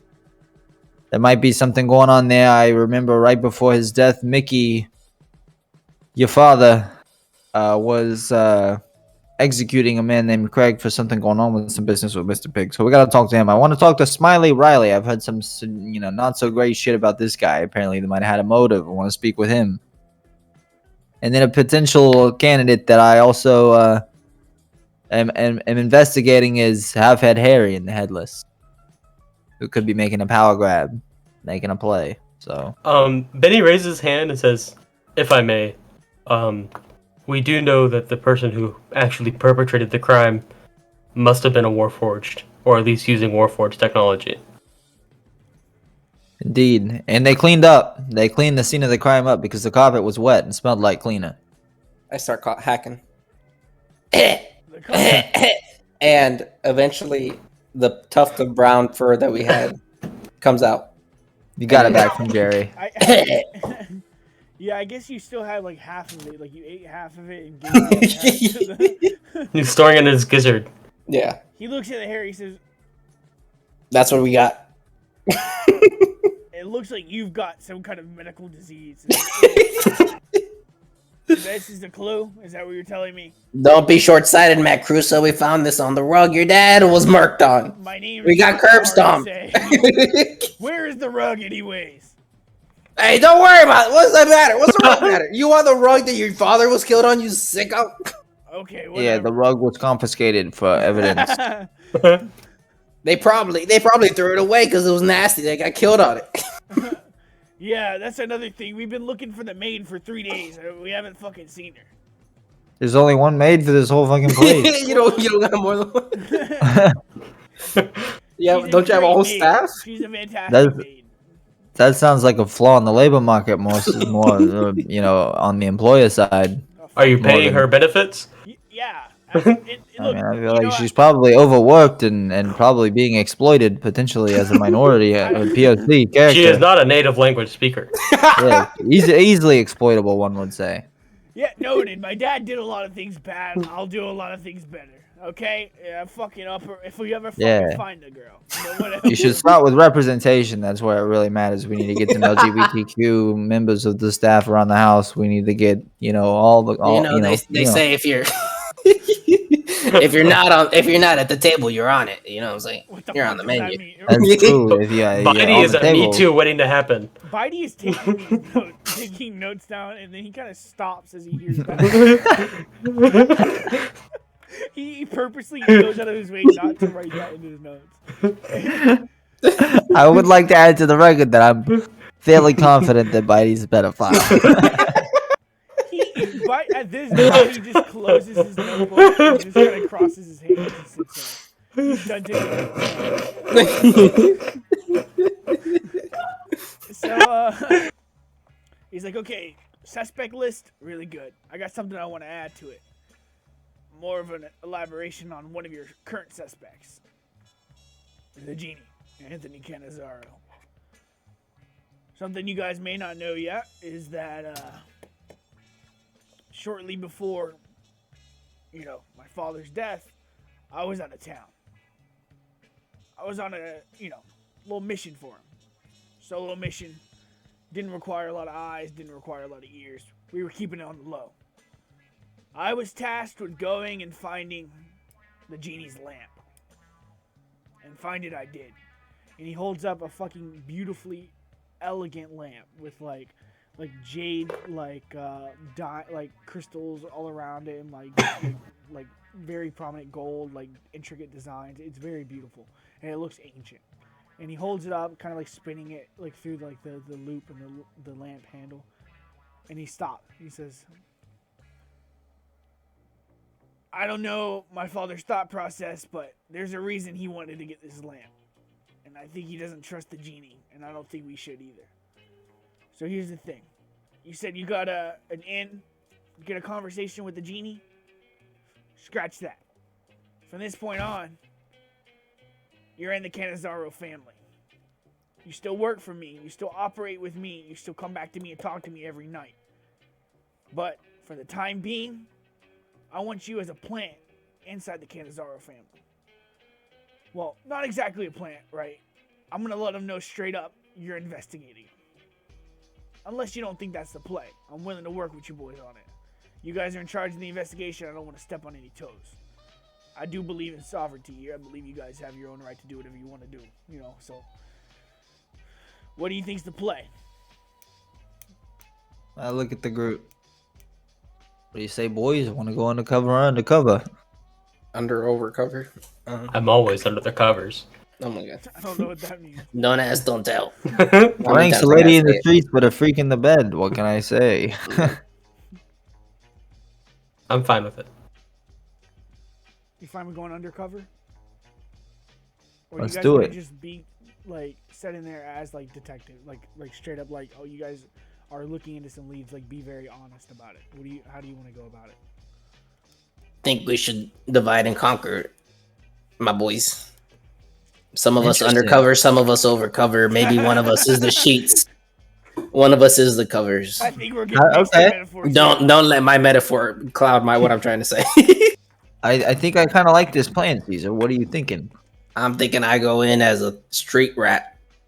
They let me in low level. They don't know my background. I'm undercover. You're overcover. You're a delegate from Macro Kusa over here, Frank. You make those plays. And you, Robot Man. I don't know where the hell to put you because you're a Robot Man. And I'm not sure of your particular strengths or weaknesses, but I'll leave that up to you. I'm not sure I possess the social manipulative skills to convince someone that I'm undercover. I know that you are very good at manipulating people socially. What'd you call me? Anyway, is that the play? Yeah, I think I should be I could get overcovered. behind this plan. I think this is a good plan. Yeah, so can I, It boys. works nicely. Hey, look, it's nice to know we got real talent around here again. Feels like we've been in a little bit of a dry spell, and he kind of looks over at Bitey. Well, Force Face, the beauty of us is that all three of us, none of us fuck kids. Bitey's like, I actually don't do that either. You Oh, did you guys hear something? Y'all hear something? Yeah, I have Bitey's face. Bitey doesn't react to it. He just fucking lets it hit him on the forehead and fall on the ground. And he just looks like you see like a nerve twitch, and that's it. He's gonna have a mental break before the end of this campaign. So actually, what happens is he kind of leans back for a second. He's like, I'm glad we got that suited out. I need you guys to investigate him. I like how this is gonna work. Yeah, I think this is gonna go really well. Listen, boys, do you mind if I have a moment alone with Caesar? For sure. Okay. Absolutely. No, I don't want that. I mean, you can object for real if you want to. No, I'm okay. No, I you sit guys don't have to silently. leave. Oh. No, He's going on solo. Yeah, so you guys just kind of walk out of the room. You guys can still kind of hear what's going on. He kind of like sits there for a second. He clears his throat and he goes, "Bitey, you too." Bitey leaves too. And Don't let the door hit you on the way out. Oh my god. So it's just you and Matt Crusoe. yeah, Johnny Mancuso, Horseface. By the way, he's a frost dragon. He's big as fuck. He's really fucking like huge Yeah. and powerful. Yeah. He instantly leans over to you and he says, I'm really glad we get to meet each other. I'm a big fan of yours. Any response to that? No, I make eye contact with him. Look, man. My father, sometimes he likes to run a few of the auditions by me. You know, some of the players we got before we let them into the group. You know, we actually don't hire Kenkus around here. You're one of the firsts, and there's a good reason for that. I heard you're pretty religious. Me, myself, I'm dipping my toes into the religious, foray. While I was out looking for that lamp, I met a priest. Piqued my interest.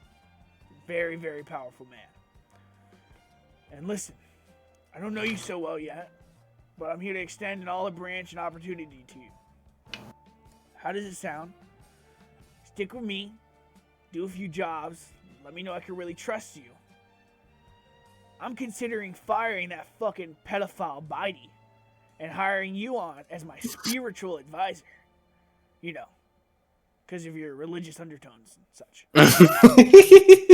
You're very clearly religious undertones. You seem like a holy man, personally. And as he says this, fucking a chunk of skin falls off your cheek. Mm. So I rumble myself up. My feathers kind of, what's that thing where your hair stands up on its end? I look bigger. Yeah. The privileged son of the most successful mafia boss comes to me in his hour of need when his manhood and his destiny is being shaped before him every day. I see no better use of my connection to the powers beyond the mortal realm than to help you. That's what I like to hear. All right, man. I'll see what we can do. You can bring your boys back in. He kind of calls for you. Hey, boys, come back in. Opens. All right. Now come back in. Now it's just you four in this room, and he says, a little bit closer. This is something we got to really keep under wraps. And you guys kind of get tighter, closer, really close. And he leans in, he says, okay, boys, listen. What I'm about to say to you stays between us, and that is a must. I know, as of now, I've seemed a little lighthearted, a little chill. If this gets out, I'll hang all of you. Alright? Is this something I don't want public? I want it between us. Understood? Okay. That means not even Beans can know what you guys are about to do for me. Skeptical Why you looks. trust us this much? All right. You don't know us from fucking God.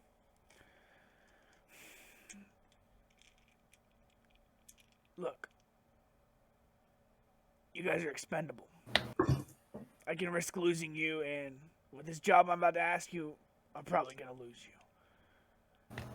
And, well, I know if you guys ever want to get anywhere in this world, you'll do what I say and you won't talk to Beans. I mean, you can go against what I said if you want. It won't really affect me. I'll probably be okay. But it'll definitely affect you guys. You ready to hear the job?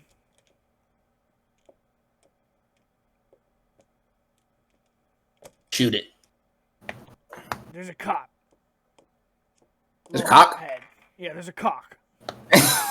No, there's a little fucking hothead cop in the precinct. I want you to kidnap him. Bring him to me. They call him Tommy Dresden, the tomato. He's the son of the Mr. Pig, Michael Dresden. That's why I need you to keep it on the low because, well, Michael Dresden finds out that we took his kid. There's going to be hell to pay. But I do want him to know someone took his kid.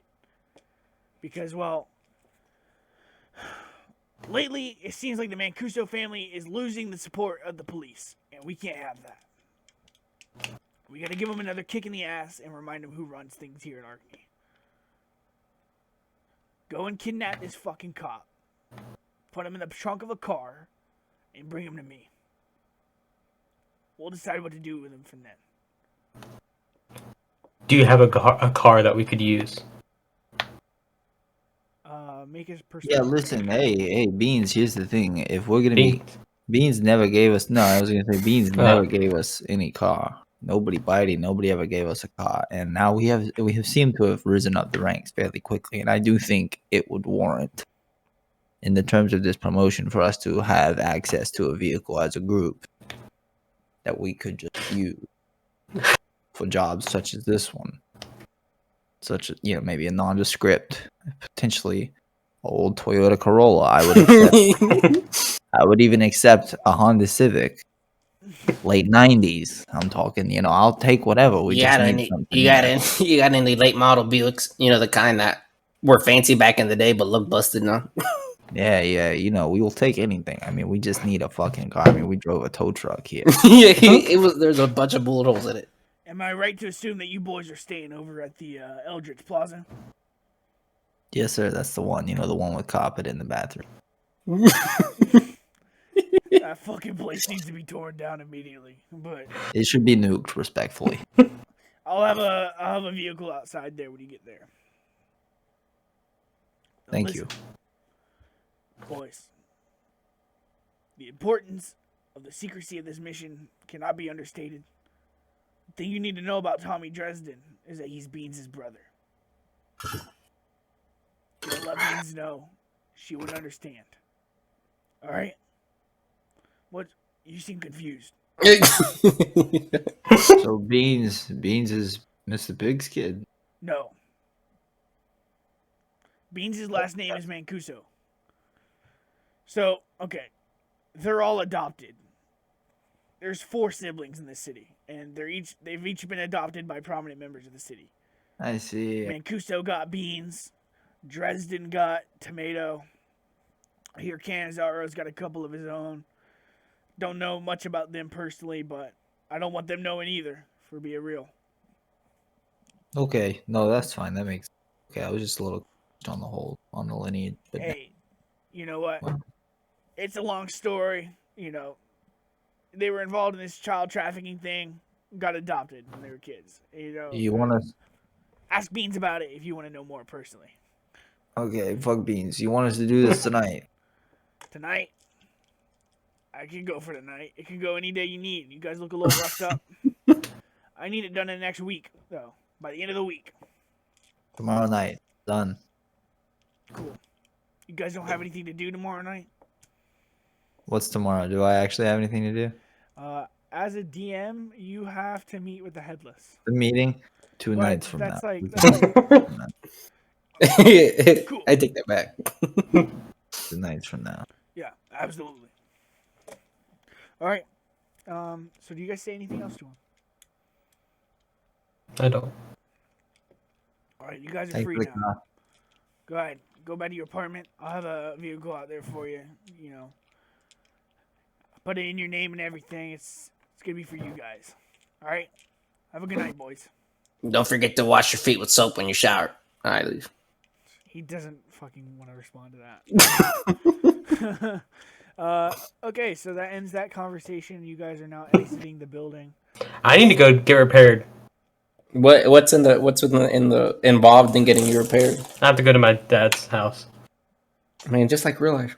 I guess you all walk together. Well, first of all, you guys go across the street and you see a beat up old van. It's got kind of like a dark brown coating of paint on it, doo-doo brown. It's got no windows in the back. It wraps around. It kind of almost looks like the Mystery Inc. machine from Scooby-Doo, like in terms of shape. It's even got like the little fucking tire in the front. That's your vehicle now. It's in your name. The keys are in it. It's got a full tank of gas and everything. Well, So Benny, as we see this, I say, would you mind driving me to my father's house? I need to be repaired. yeah, of course. Hop in the back of the van. Crank it. Does it crank? It cranks easily. What's on the radio as soon as it turns on? This is us going down the road. We're on the way to Benny's dad's house. Hey, Benny. You light. I You my smoke. thumb You, appears. you smoke a lot.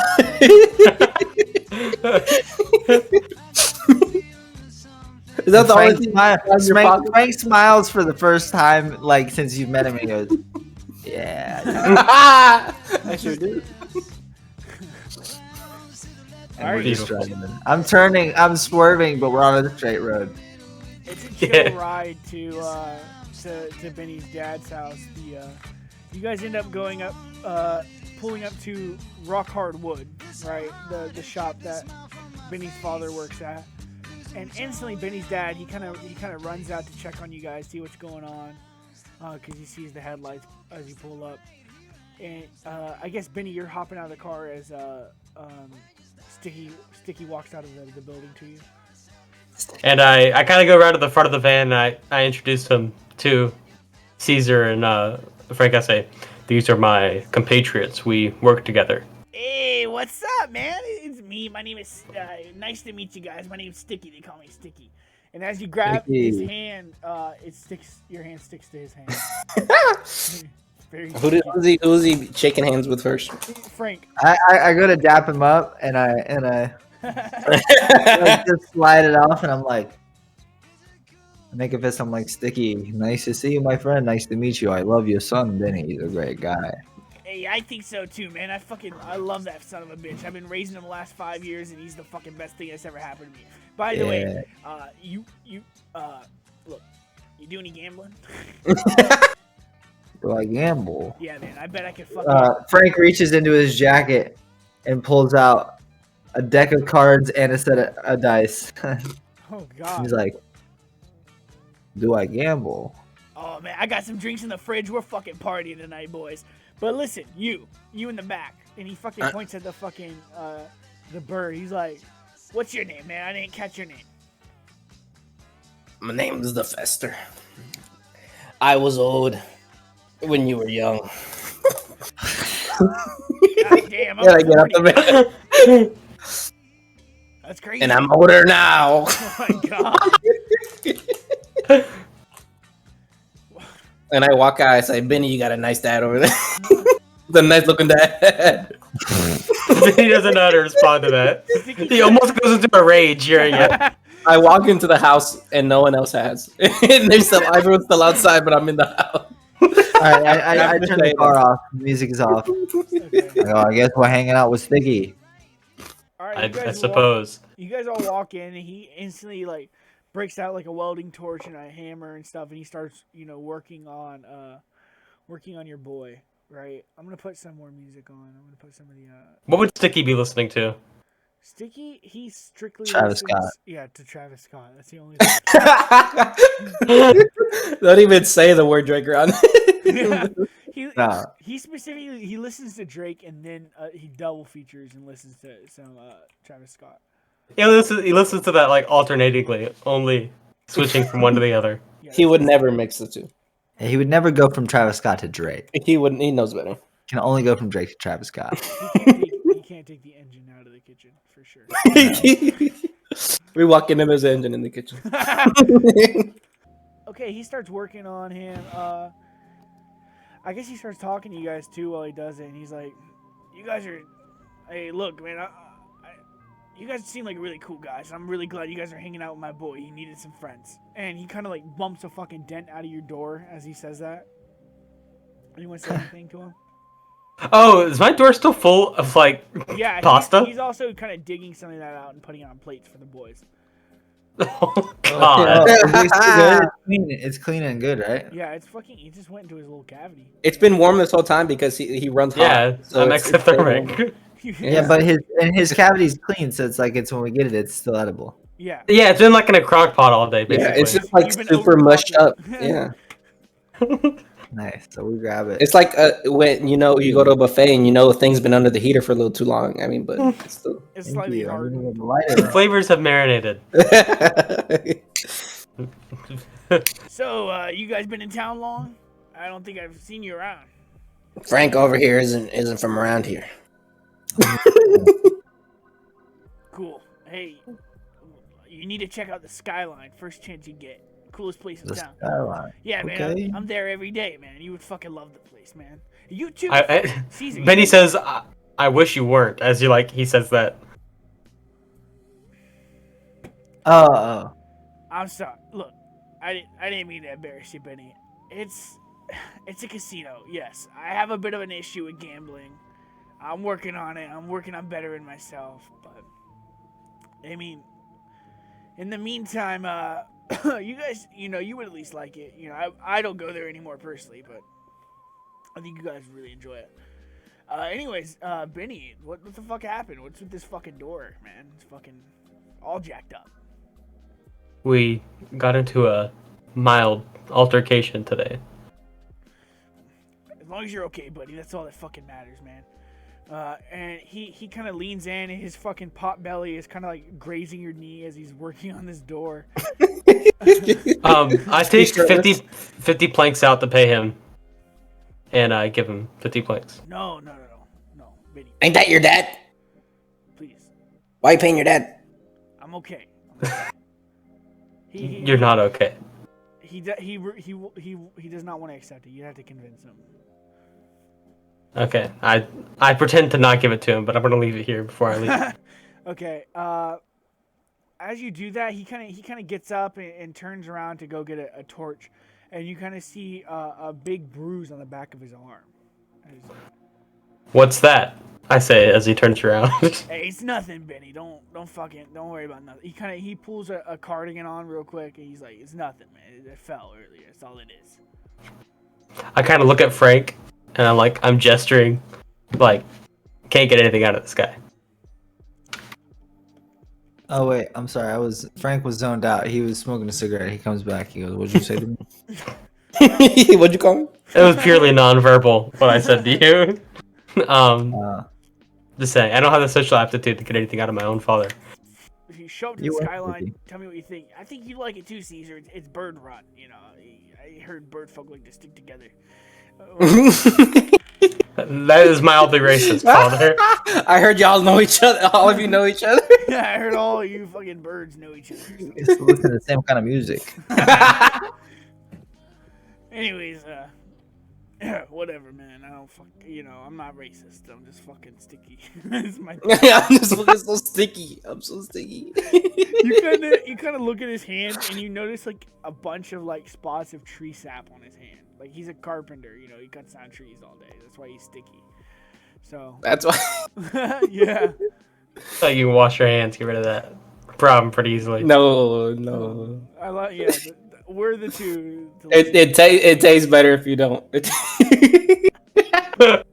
All right, so he fucking I guess that's pretty much wraps up the extent of like your encounter with Sticky. He heals you up. Before you leave, he does kind of give you guys something. He gives you each a little wooden figurine that he carved. And it's you guys. He carved a little Frank, a little Benny, and a little while you guys were eating, he carved you guys little statuettes. And he's like, look, That's fast. yeah, you guys were eating. He's a really experienced carpenter. Look, boys. I really like what you guys got going on here. You guys got good energy. I feel like you're a good, strong group, and I feel like he's eating. Canonically, that's what Caesar's doing as he does that. Look, man, guys, take care of my Benny, please. And I know he'll always take care of you. I love you. I give back the wooden figurine to him. I say, make me work for it. He kind of holds it in his hand. He's like, I fucking respect the shit out of that. I do. I'll see you boys later. Have a good night. And he turns away, and as you turn away, you kind of see like his cardigan, his shirt kind of falls a little bit, and you see another bruise, like right here. You see he's real bruised up, and he shuts the door on you guys, and that's the end of the conversation. I turned to Benny. I said, your dad's a fucking freak. I know that much, but I don't know who's been attacking him. I need to find out.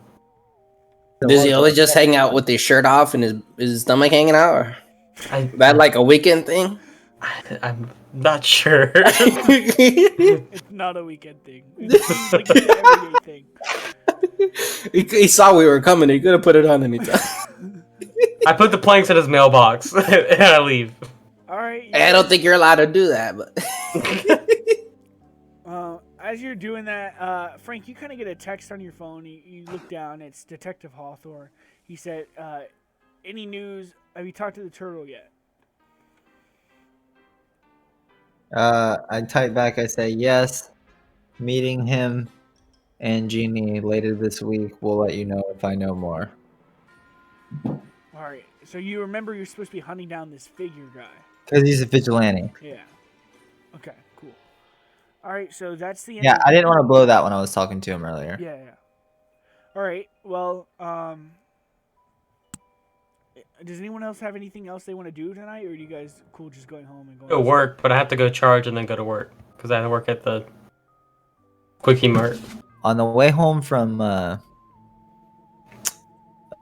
Sticky's house, Frank drives by a random mailbox in the middle of nowhere, it seems like. And he gets out and he leaves the car running. He says, hey, give me a second, boys. And he walks over to it. And he checks underneath it. Is there anything left there for him? There is. Alright, he grabs it. It's a letter, and it looks like it was like shakily scrawled with like some haste, and it barely legible. It looks like someone wrote it really fast, really quickly. And it says, Yeah, he reads it right here outside of the car. okay, it says, Mancuso dead, ?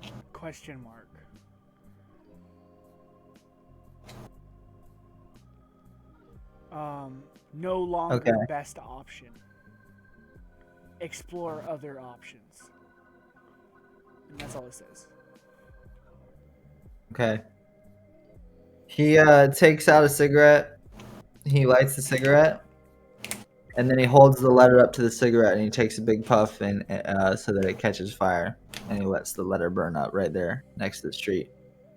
And he gets back in the car. Your hair whips. Sorry about that, boys. The wind blows this ash throughout the street and takes it off in the wind.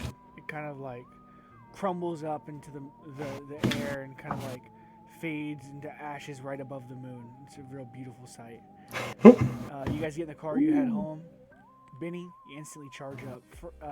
Caesar, I have no idea what your character does at night. I assume it's... Nope, you're muted.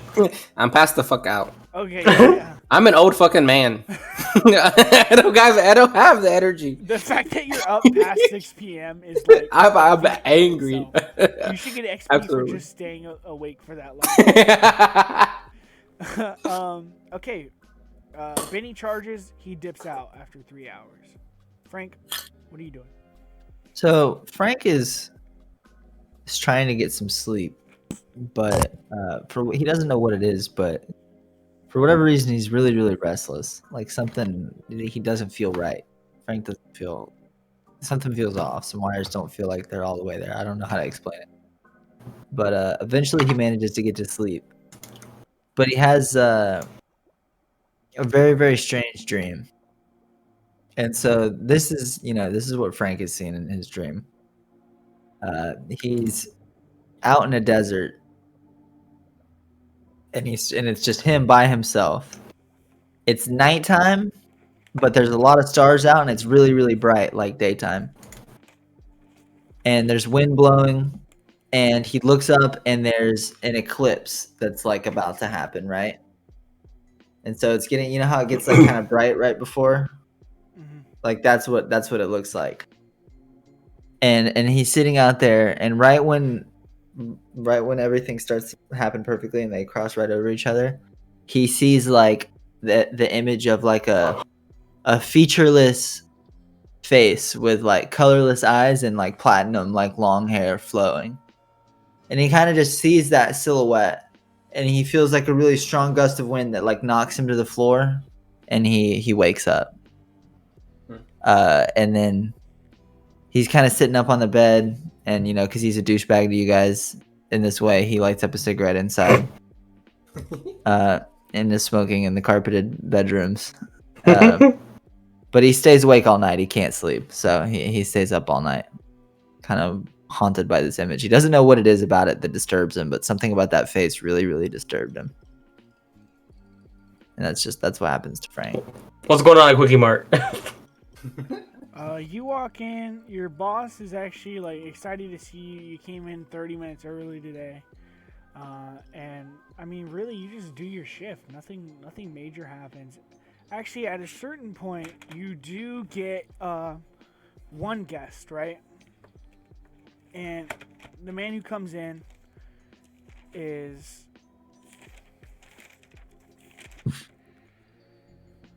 a fellow by the name of Joey Matlow.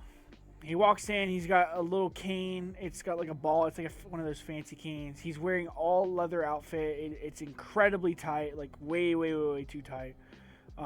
He's got like a little like leather mask shoved into his back pocket. He looks uncomfortable, right? It's like it's his whole thing, right? So he walks in and he goes straight to the counter. He says, "Let me get a pack of those cigarettes, please." I do so with great speed and precision. Yeah, the red apples, thank you. And you hand it to him. He grabs it. Mm-hmm. He's like, he instantly takes one out, lights it up right in front of you. Doesn't even worry about it. Are there any rules against that? Yeah, there's a sign that says no smoking. I give him the benefit of the doubt and wait a few seconds to see how long he's going to be doing that. He ashes on the counter. I kind of just stare at the ash instead of at him at this point. I like your look, boy. I do. I really do. Something about the metal, man. I think it'd look really good in leather. You know what they call me? No. Jerry Seinfeld. I'm Joey Mallow. Alright? They call me Gimp Daddy. I run the Gimp factory. You know the armorer. We make all the leather products in town. He lights his cigarette back up and starts smoking it again. And puts it back out. Maybe you should come by sometime. See if we can fit you in anything. I pay pretty nice. Okay. Is that a sincere okay, or is that just you trying to get me out of the building? Has he paid yet? He's paid. Vinny says, I may or may not. I do not know. All right, cool. It's real existential right there. I like that. I like that a lot. Listen, I run one of the most successful businesses in town. Come by if you want. We can make you a lot of money. Looks like you need it working a shithole like this. And he flicks the cigarette onto the ground and he walks away. That's it. Okay. Well, as he leaves, I begin cleaning the mess up. Also, I want to say, what was the language that the maid was speaking? Elvish or something. I have No, like it was- Duolingo. I have Duolingo downloaded on my phone. I'm trying to learn to speak Gnomish as I'm cleaning up this guy's ashes. Okay. By the way, okay, so you run your whole shift, and you're gonna go home, and you go home and you actually see the maid is at your house, like cleaning up. Like she kind of like, she thinks that She's still here? Wait, I'm so confused. No, that's where she's been this whole time because Eduardo just said promotion, and then took her here. She's been working cleaning your house nonstop for 3 fucking days, and that's what's been going on with her. Okay. But yeah, you guys get a good night's sleep, and I'm gonna actually, I think that should be the end of the Session. Much more for you guys to do. We can level you guys up to level 4, and I'll set some cool shit up for your next session. Okay.